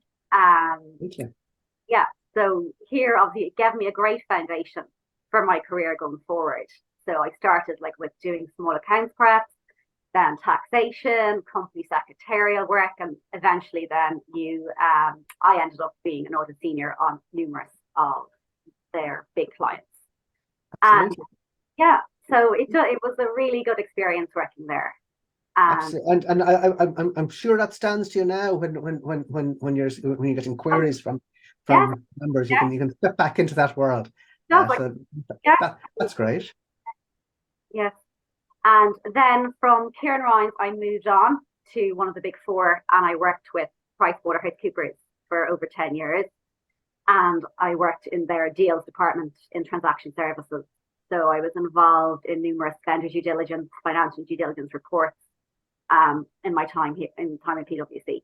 Very good. And 10 years in deals and transactions, they're quite pressurized. But that said, obviously that is something that impacts our members. Many of them would be giving advice to people who are involved in transactions such as that. Any advice you'd give to somebody who's advising a client on a transaction? Yeah, well, firstly, go to get a good due diligence report. That's the start. And obviously, every business, if they're going to be acquiring another company, are going to be looking at the profitability of the business. So obviously, your EBITDA, you'll be looking for a positive EBITDA for the business, and then that will determine whether you will purchase the business going forward. But it's also important that they're cognizant of the synergies that, you know, if you are going to acquire a business, the synergies that the business that your business currently has, and how it will benefit, be it revenue or cost savings, employees. But that's something that people have to take into account as well. Absolutely, absolutely. And then your career took a different direction after this. You moved to the Department of Justice, wasn't it? So I moved to the Department of Justice in 2018. I moved into the Department of Justice, and I went into a unit as a forensic accountant. So it was a unit within the Department of Justice that it was like a multi-agency unit. So I worked with An Garda Síochána, I worked with social welfare, and I worked with the revenue, and we all had the one common goal. And what we did, we put a proceed of crime application together, and I wrote a financial report for the proceed of crime application, and this would in turn go to the High Court. And then I get evidence as an expert witness in the High Court on numerous occasions. And that's obviously something that comes up in our members' work as well. Occasionally they have to go to court. I would imagine those who either have or haven't might fear it. So any advice to people on if you have to give evidence? There isn't anything to fear once you have every I dotted and every T crossed. That is because at the end of the day, you are the expert in that box, and you are the person that is giving the information. And I was burdened on, we had the civil burden of proof in the unit that I worked in. So it was up to the plaintiff to show that they were correct in the work, you know, they were right. I just presented the information to the court, and that's what you have to do. It's your job to present it. And, you know, that's once you're sure of yourself, and because you are the expert, as I said, in your field. So just be, again, cognizant of that, and that you're presenting the information to the judge, and there's nothing to fear. There isn't anything to fear. Absolutely, absolutely. Well, look, I bear that in mind. Then, of course, you come to us, and you're it's great to have you on board. But look, I mean, you've been doing a lot of work. You've been helping members with various queries. You've done file reviews, audit file reviews. You've written you've taken over practice matters. But just look in terms of helping members with various queries. What's coming up these days? What sort of queries are coming across your desk and your phone? Something that seems to be an issue, and it's only come up in the last couple of weeks, is that numerous practitioners aren't getting paid. So they have been saying that clients aren't paying them. Now, I don't know whether it's going to be a bigger issue going down the field. I don't know, but that kind of did ring a bit of alarm bells with myself when I was getting those queries in. So that's just something out there.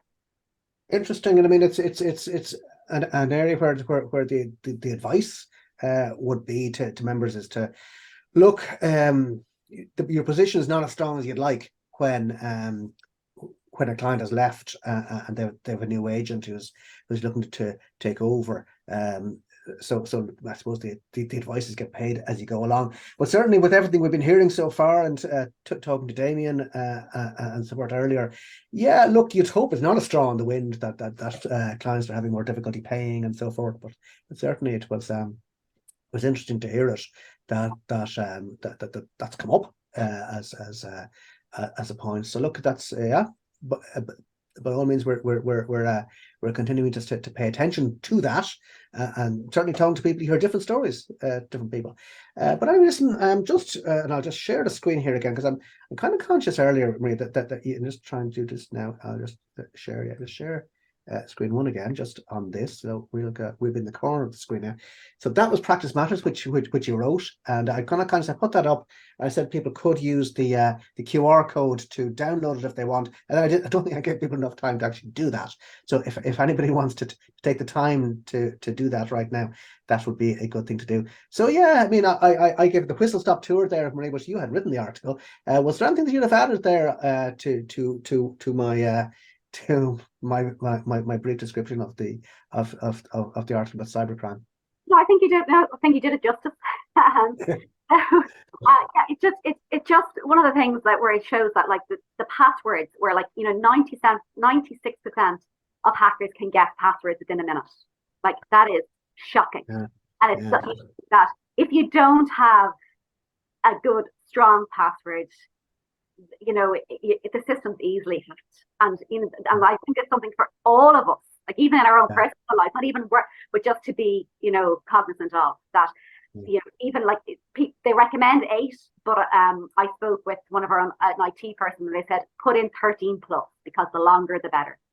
Yeah, that's actually some advice I heard, and now I'll stick my neck out and say that it's more important. Length of the password seems to be the key to the thing. Yeah. More important than putting in loads of little special characters and so forth, which you should do as well. But what's more important is just pure length of the password. Yeah, I've heard that one. Equally, just look, take another quick look at your article there. Put a cyber incident response plan in place. Absolutely, I think. And test it, have a dry run. I know we do that in the Institute here. And equally, get to know the key contact the cyber division from the local Garda or police. Yeah, you know, to contact. You know, when hopefully there isn't a breach, you know, and you'd hope so, but that you'd have their number to know who to contact. Yeah, absolutely. So there you go. I'm going to take this down now. So if you were going to do the QR code, just now's the chance. It's just free, but it's just to download Practice Matters, which is you've put together. We're just waiting for a slot to get it emailed out to people. But if you want to read it now, that's how you go about doing it. It works fine on your phone. I did it myself there, and it's worked perfectly well. Now I'm going to stop sharing that because I'm going to flick on through to get back to our place in the slides without giving people anyways, so now Maria, listen, it's great. It's great how you wrote it. It's hopefully say we might ask you to get involved in the webinar process in future. People are tired of looking at Jeremy and myself. I think that's what's happening. I imagine they are, Conal. Maria, it's great to have you on board, and I know it's been a busy few months with the queries and so on as well. And listen, as I say to you, Practice Matters, great timing too, and that's a great article. So I'm sure all our members will be seeing a lot more of you into 24 and beyond. Okay, thanks, guys. Great, Maria. Thank you. Bye-bye. Okay. Well, moving on, Conal, as you find our slides again, delighted to have our colleague from professional accountancy, our professional accountancy lead, Dee Moran, back with us again. I know Dee's had a busy few weeks as well, and even quite busy this week too. And I know Dee just wants to share with us some just relevant updates with relation to sustainability assurance, but also a couple of query areas where we're getting in on school reports and different things. And I'm sure things that some of our members are quite conscious of and maybe have in their mind too for some of their clients. Dee, you're very welcome back to Practice News. Hopefully all is well with you. And listen, I think the first point I see here, you have an IASA Arab CEO letter. That's a mouthful to tell us about. Certainly is. Good morning, Jeremy. Good morning, everybody, and thank you. Yeah, in looking at the slides yesterday, I realised there wasn't really a huge amount that happened from a technical perspective since we were on last. So we just thought we would focus on a couple of issues. So one, I guess, which may be of interest is the IASA letter, which was issued to the registered accounting body, CEOs. And this really sets out, I think, the current expectations for the existing auditors to be SASPs, or Sustainability Assurance Service Providers. And this kind of comes from the CSRD. So Article 3.9 of the CSRD says that the sustainability auditors who are approved prior to really, well, it's either before 1 Jan 24 and those who complete the approval process by 1 Jan 26 are not subject to the requirements to undertake the written exam and to undergo the practical training that anybody who is who becomes an RI after that will be subject to. So that's kind of really setting out, I suppose, the very broad grandfathering arrangements. So IASA then just have set out their expectations of what is expected for that cohort. And, you know, so I think it's really to, for those seeking approval as assets to acquire the requisite knowledge of sustainability reporting and the assurance of it through continuing education. And IASA at the moment are saying they expect that to be a minimum of 60 hours. Now that will be, a portion of that will be structured, but there can be unstructured in there also. So I think there will be further information available on that, both from IASA and obviously our colleagues in professional standards are working very hard on this also. So we, Conal and Jeremy and the professional standards section will certainly keep you informed on that. Best. Please, next slide, please, Jeremy.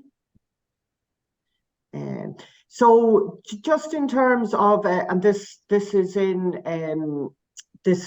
practice news. I just thought it was, IASA have actually been sending out a fair few publications in the last number of weeks. So there's just 3 which I thought were worth looking at. The standards newsletter, actually that just gives quite a good brief summary of the CSRD and the transposition into Irish law. And it also looks at ISSA 5000, which I will talk about in a few minutes. Their observations paper, I think, I certainly always think that it is very helpful. It highlights the matters that kind of management and the audit committee and the auditors should consider when preparing or approving for the 2023 year-end dates. And there's also a good report there just for the key messages and recommendations for auditors relating to the audit evidence and procedures on the inspections from 2020 to 2022. So I think certainly all of those are worth a look. In terms then of the IAASB, so you know that they consulted during the summer on the ISSA 5000, which is the assurance of sustainability reporting. So this is due in today. Actually, we're about to press the send on ours. We had an excellent working party on it. There is a fair bit in it. You know, I think overall we are very positive on it, while just outlining some of the issues. So just to give you a flavour, and in fairness, I think the IAASB, even when they sent it out and in going to various workshops on it, I think, you know, they were saying, look, we know it isn't perfect. We're very keen to get something out. We know that a lot of countries will need this. So, for example, in Europe, because the CSRD comes in for the large companies from 1 Jan 24, assurance is going to have to be given on those in early 2025. So I think they're very conscious that this needs to be out and approved and published before the end of next year. So be that as it may, you obviously want something that can be used. So just a few things that we thought it should have extra. We thought it needed just more guidance in places. We thought there was a lack of differentiation between the kind of required work that was there for reasonable assurance and for limited assurance engagements. You know, we thought their internal control testing was quite onerous on the practitioner in a limited assurance engagement, but that the work effort on fraud wasn't clear in a limited versus a reasonable assurance engagement. We thought there was a particular lack of suitability of the standards for the IASP. So if others if non-accountants were to use it, that it would be hard for them, because really ISSA 5000 needed an understanding of the various audit principles. So we thought just further guidance on that, and we thought there was very little for groups on it. So that's just a flavour, I guess, of some of the issues that we saw. It will be up on our website probably on Monday for anybody that wants to see it. And again, we will certainly keep you informed on what's happening on this. Just Two other issues which I thought might be worth raising with you. So one is schools reporting, which, to be honest, we probably haven't had a lot of queries on in the last couple of years. But I see the FSSU have issued guidance in the last year or so, and our queries are around the revised treatment for land and buildings, where they believe for a non-fee paying school, these should not be on the balance sheet, and have recommended that they are taken off as it were. But obviously, in doing that, that is creating a lot of issues. So just to say, we are taking the matter up with the FSSU. Thank you to those who have contacted us, and we will try and get some further clarification on this. The other one that has raised its head is in relation to the Department of Children. And we have again received a couple of queries on this one, and it is a requirement being introduced by them in respect of the core funding which has been received by childcare services, and the requirement that the chart of accounts or the trial balance is verified and submitted by a registered accountant. So now there's a couple of issues that we can see with this. So many of those childcare services are funded by Pobble or part funded by Pobble. So they operate as a company limited by guarantee, and they have a calendar financial year which produces audited accounts for that, because they are required by Pobble. So under the new reporting requirements, the reporting period is from 1 September to 31 August, so total misalignment. And the reporting deadline is 31 October, which, as I'm sure you'll agree, is definitely not a time for SMPs to be doing this. To be honest, we were not consulted on the matter. Been on to our colleagues in the other accounting bodies. They have not been consulted on the matter either. So we have made contact with the Department of Children. We are engaging with them on it. And again, we will keep you posted on that. But, you know, if there are any other particular issues on that, please let us know. And then lastly, just next slide there, please. Just a couple of publications which might be worth looking at for you. The Small Business Sustainability Checklist has been issued by IFAC, was issued in the last couple of weeks. I think it's quite good, actually. If you really want a list of matters that you should be looking at, I think that one is actually useful. The Institute Sustainability Centre, I think, again, is always a good one to go to if you're kind of on the start of your journey on this. Because, you know, I think many of your clients will be getting letters or emails or requests in the next number of months, because they are part of a supply chain of a larger company. So they will be asking them for a lot of ESG information. So and I would say, like a lot of things, the first port of call will be back to their accountant. So, you know, I certainly think it's worth getting up to speed on these, even if you don't have a client that will be subject to the CSRD in the next couple of years. And again, our own institute technical alert on the Q&A on the CSRD might be a good starting point on that.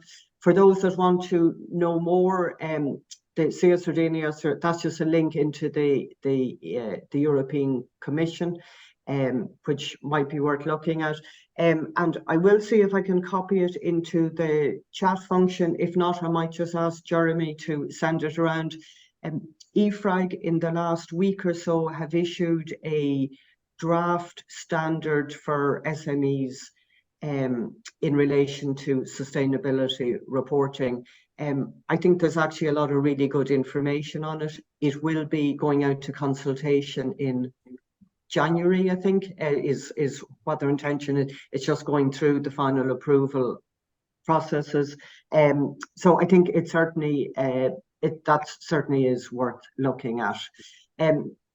And the other thing to say, for those of you who are maybe a little bit further down the line in terms of looking at the ESRSs and the CSRD, EFRAG have set up a Q&A platform.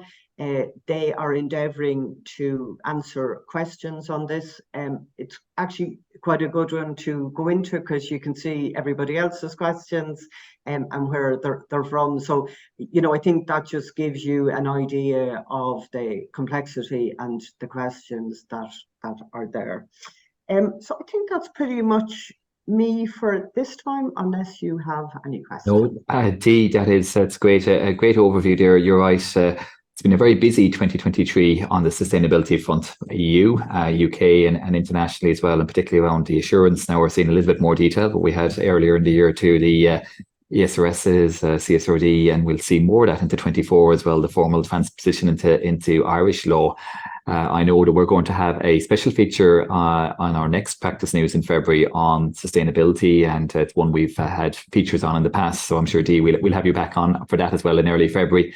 And I know we'll be doing more, be it diplomas and longer courses to help our providers, but more webinars and so on into the future as well. So really looking forward to that, as I say, and thank you again for that update. Hopefully you can stay with us for another few minutes if there's any questions there.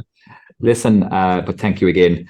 Conal, before we kick on to our final part of the show, which is Leoncha's actual UK tax update, I think it might be good if there's a couple of questions there, if there's any other points, maybe to bring back Road and other people as well. How does that work for you, Conal? Sure, absolutely. But just before we do that, because I know that what's going to happen is that a number of people are probably going to drop off if you're in ROI ahead of the Northern Ireland one. Obviously, you'll learn something if you stay, but I can imagine people are busy. I just want, if I might, to just draw people's attention. I just run through that very, very quickly to just say we have 2 webinars coming up. 6th and 12th of December. If you haven't got your CPD in order yet, these are 2 absolutely, I think they're crackers in terms of that. We're going to cover a lot for SMPs in financial reporting and auditing. So look, I just draw your attention. We've usually got huge numbers of these, but I just want to draw people's attention to them. And likewise, I think just to draw your attention, our insurance brokers PQAs, we're extending the early bird, I think, for another week, I think. You know, because I know people are still buying it, so we just want to give people a chance to buy it. So there you go. Once again, we'll show this again, but if you want to, there's the old QR code again if you want to use that. So guys, that's our sales pitch for ourselves done, Jeremy. I think we should probably look at a couple of these questions now. Just for there's a couple of questions coming in. I'll leave you. There's one there. A gentleman has come in. I won't name his name. He's made a reference to an upcoming monitoring visit he's having on a May mail front, and just the timing of it and so on. That's, as I say to you, normally I know with professional standards, if you can't make a visit and a time and a day and you're given notice on this, they can, and they'll try to facilitate you that there could be a deferral possible or different things. I can realize around Christmas and so on, this can be a time, especially after a busy year, that it's just not possible to do the visit and so on. So that's one thing to look at. Again, the gentleman in question would have to discuss that with professional standards, as I say to you, and I won't go any further on that one, but that's one option that is there. And Conal, you may have thoughts on something like that as well. Yeah, absolutely. I mean, I can certainly empathise that, you know, in Christmas week it's a very busy time, or indeed it's a family time sometimes, and it might be just not the thing that you have time for. Then, so by all means, you can make your case to professional standards, and they will usually move if you ask them with a reason. Then, and indeed, you can contact us if you want to discuss it further. We're happy to chat to you. And then on that theme, somebody says, could you please advise how practice inquiries charge for inquiries made by members? I suppose the short answer to that is you don't, or we don't charge as such for inquiries. You can phone us up, myself and Jeremy and Maria will be happy to chat to whatever with whatever issue that you have. We don't have a technical inquiry service as such. But I suppose if you have a technical query and we know the answer, we'll tell you. I think Dee would probably say the same thing on that front. We'll certainly help you in any way that we can. So yeah, that's that. And he then went on to say very informative session. Well, thank you very, very much. We certainly try to help. I suppose, Conal, that is a valid point with relation to queries. We try to, and I think 99% of our queries that we do actually assist people. We normally look if we can help somebody out in 15 or 20 minutes or so to a quick chat. That's the best way. Naturally, if there's something that needs a longer consultation, so sometimes going into practice or somebody, we need to sit down with them for an hour or so, there can be a fee involved in that, but that's very, very rarely to say. So yeah, you have to look at something like that. And you're right, on the technical inquiries front, if we can give you a quick answer in 5 minutes, but if it involves research or something like that, and we don't, and it's not something we won't be able to assist. So there's those caveats there, Conal, but most people were able to help out and assist, and there isn't any cost. Absolutely, yes, indeed, yes. Yeah, like I say, you're absolutely right, Jeremy. I mean, in the past, the Institute had a technical inquiry service whereby we would have done possibly a lot of it. Original research. This isn't possible. Look, yeah, it was, unfortunately, wasn't a great use of Institute's resources. I mean, I've seen people spend 6 or 7 hours in a query. It just wasn't a great use of Institute's resources when we could be using it to help as many people as possible. But the way we approach it these days is if we know the answer, we'll certainly give you help, and we'll certainly point you towards where you'll probably find the answer yourself in as far as we're aware of that. And that's actually a very good point as well, Conal. And I know that Dee would have had it there. The technical hub, it's something it's always been updated every week. So anti-money laundering, sustainability is one part of that as well. And I know the Sustainability Centre, financial reporting and auditing. So a lot of materials in there, as I say to you, and I'd say to anybody just to familiarise with themselves and know where to go to. It's free, it's there for you, and technical alerts and releases too, as to say, naturally, myself and Conal, if we can know where something is, we can point you your way, but maybe sometimes just to take a look there as well and just be familiar with it. And it's just something for your staff to have there and just know where to lay your hands on it. And it's there and it's free for you. And it's something that there was charity in the past and so on, but it's been greatly expanded. So just be aware of that. Absolutely. And then finally, one person says, no one seriously thinks inflation is 2 to 3%. Check out the price of takeaway coffee. Well, I mean, fair enough. I agree. Absolutely. Now, bear in mind, what Damon was talking about there was inflation in continental Europe and the United States, particularly, because that's what drives interest rates. If you know what I mean? Like local inflation in Ireland doesn't drive our interest rates. We think about it, because our interest rates, we take them from the European Central Bank. So yes, absolutely, you've got localized inflation, especially if you're buying coffee in high street coffee shops in Dublin. I guarantee you that it's been more than that. I don't know whether it's taking a turn or leveling off or whatever else. Haven't looked at it that closely, but certainly in the past couple of years, yes, absolutely, have to agree with you there. So there we go. Brilliant. Man on the street comment on the rate of inflation. I know Gerard has been there as well, Conal, and he has answered a number of tax queries that have come in. I'm just checking actually here now. I'm not sure, have we still got Gerard with us? Oh, we do. Yeah, Gerard, I always try to give you the last word there, as I say to you. Is there any general themes coming up there or anything you'd say I'd like to tell him a little bit more about that?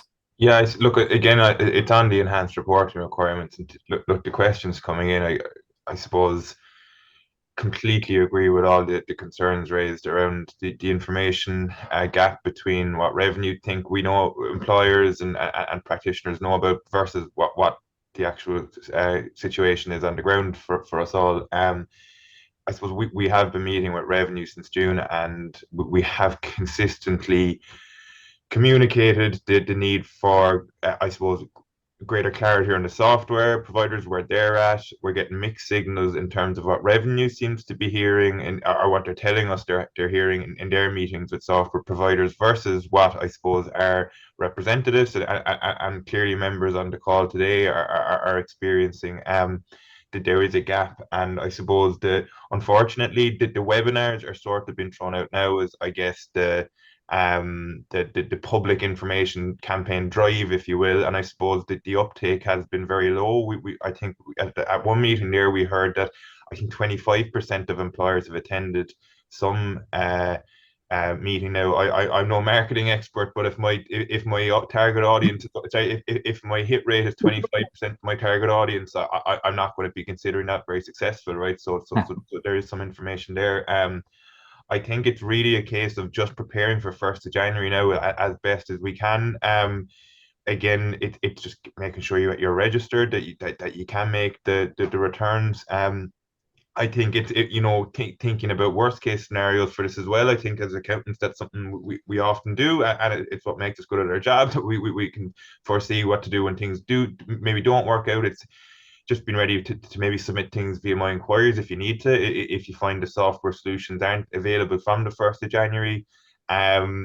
It's also, look, there's things aren't clear as how this interacts with things like PREM audits generally, how it interacts with the code of practice for compliance interventions. Again, these are things we're looking for in guidance, but it's just not available yet. So, yeah, I guess it's not a great last word to have in the sense of, I suppose normally we like to at least give some hope or give some good news story, but I think for this at the moment, based on recent conversations with revenue, they really are expecting an awful lot from us as accountants. We've again communicated the already burgeoning reporting landscape that we're now subject to in tax. I mean, the Form CT1 is a behemoth of a return, and if the Form 11 is no different, these are two massive returns already.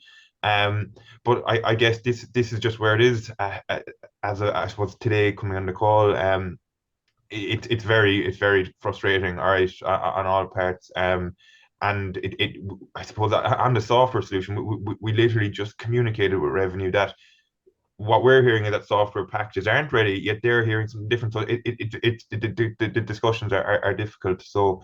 As I said, look, it's a pity that at the 1st of December, this is still the message despite significant engagement. So, we're hopefully meeting them again once before Christmas. We have a main talc session next week where this will be discussed, and main talc is a great forum for robust discussion of these things. With some senior revenue officials who to be fair, give their time and generally give an ear to this. So.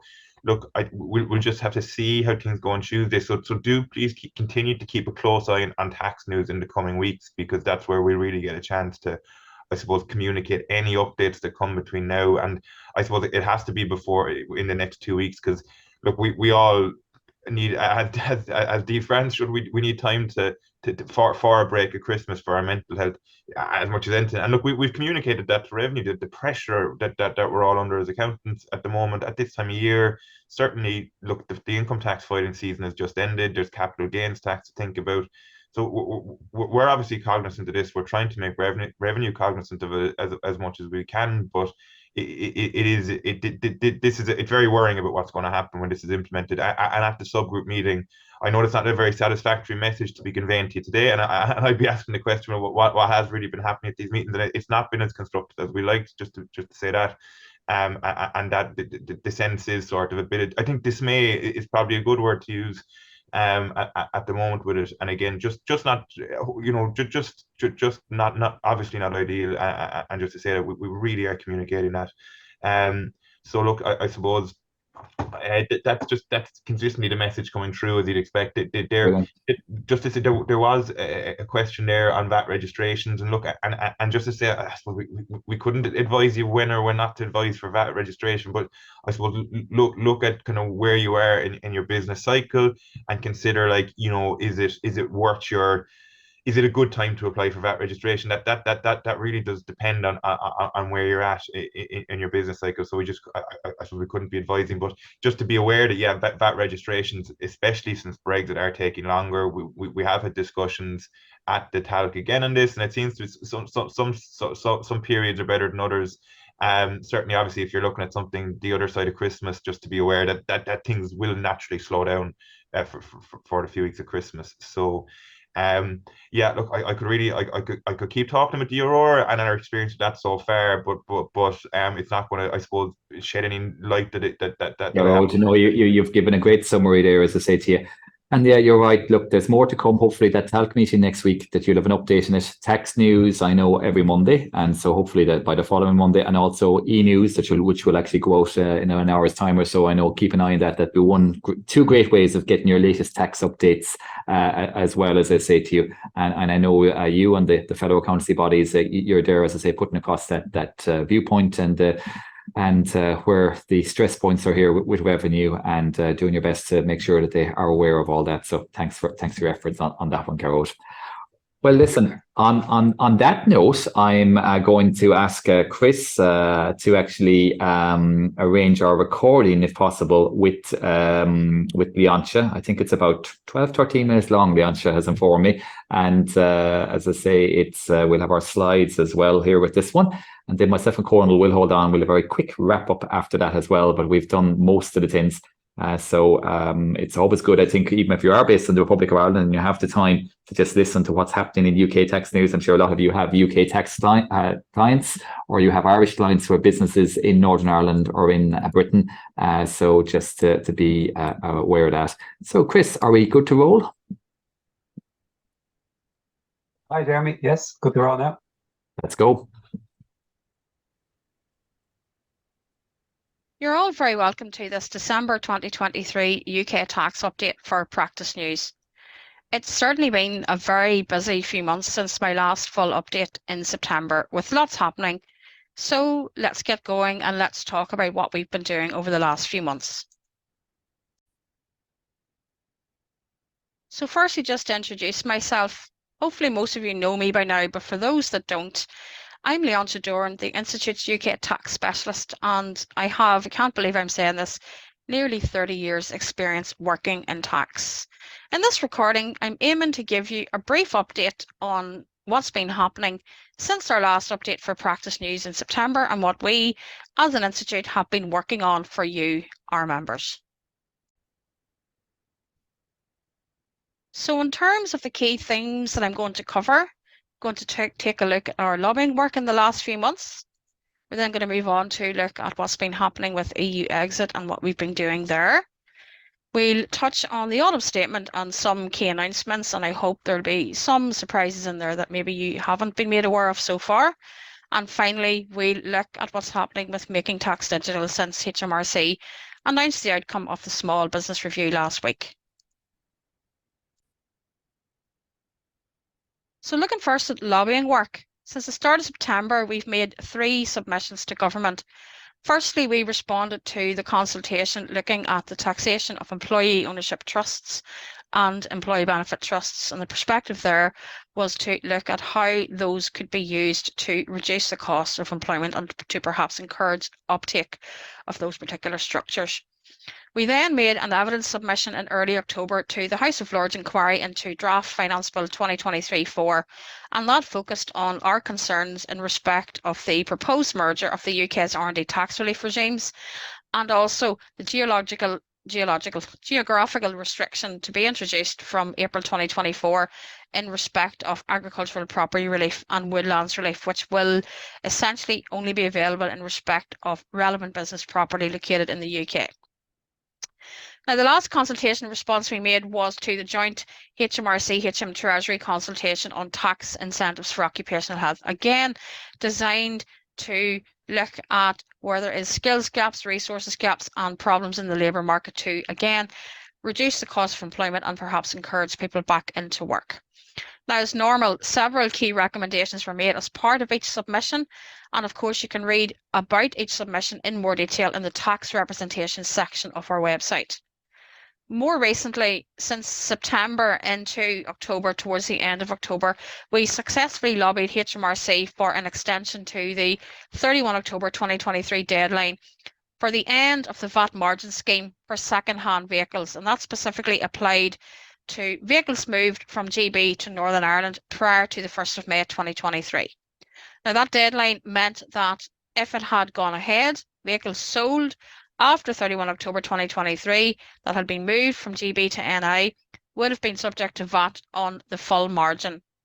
And given the economic impact of that, the deadline has been extended by 6 months to the 30th of April 2024.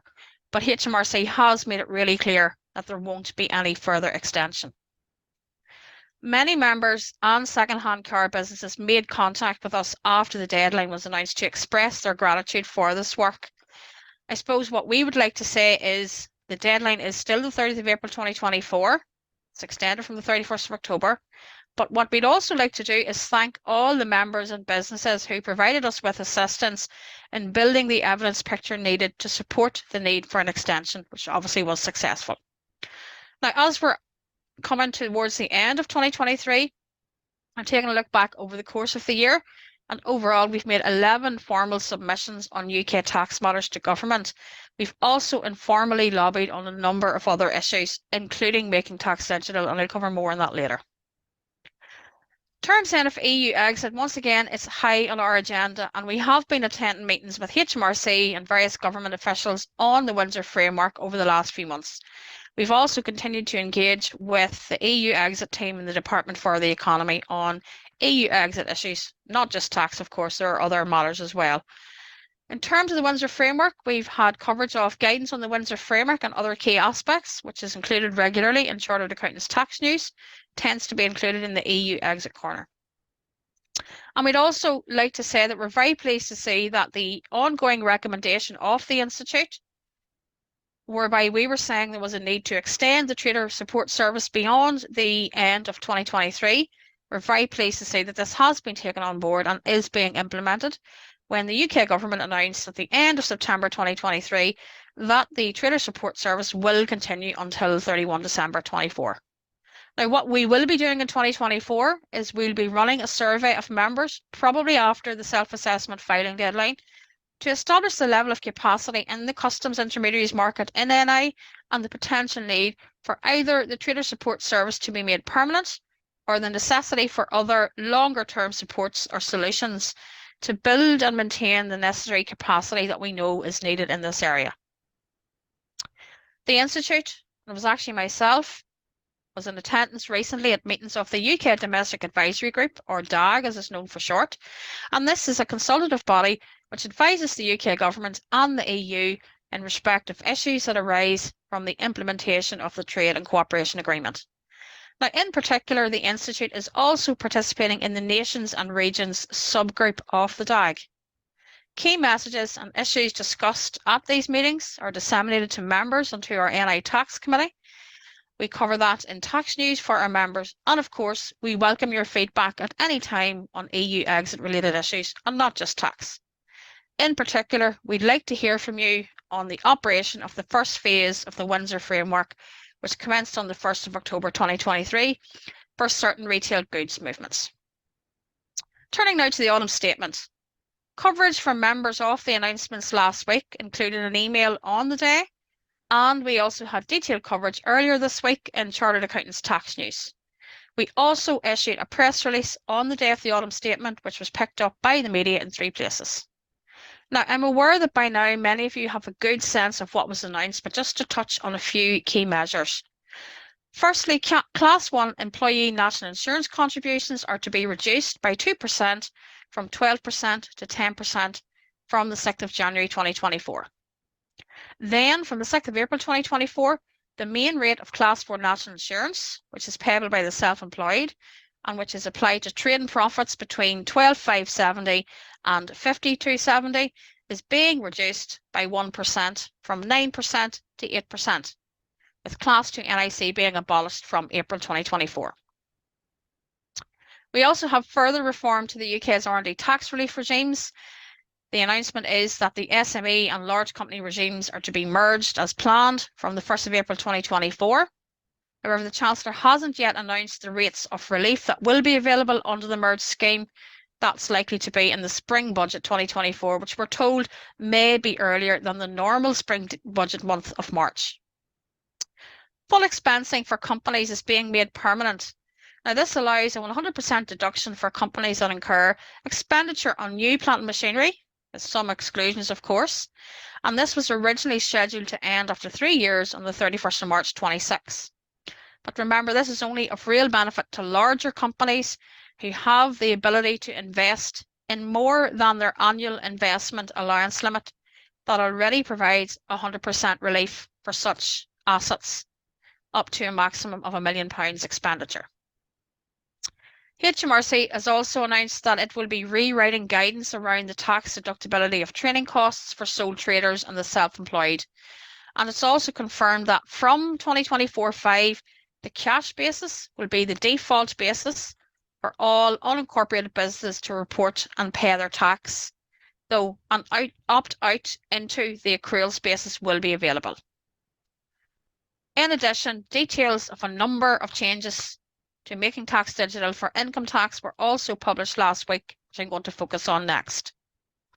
And finally, on the autumn statement, from 2024-25, individuals that earn more than 150k, whose only source of income is taxed through PAYE, will no longer be required to file a self-assessment return. Turning now to Making Tax Digital. The outcome of HMRC's Small Business Review was published last week on the same day as the autumn statement. So although it wasn't directly referenced in the Chancellor's speech, there was some detail buried within the main autumn statement publication, and also a separate corporate report was published. As a result of that review, at present, and I stress at present, MTD for income tax won't be extended to turnover below 30,000 population.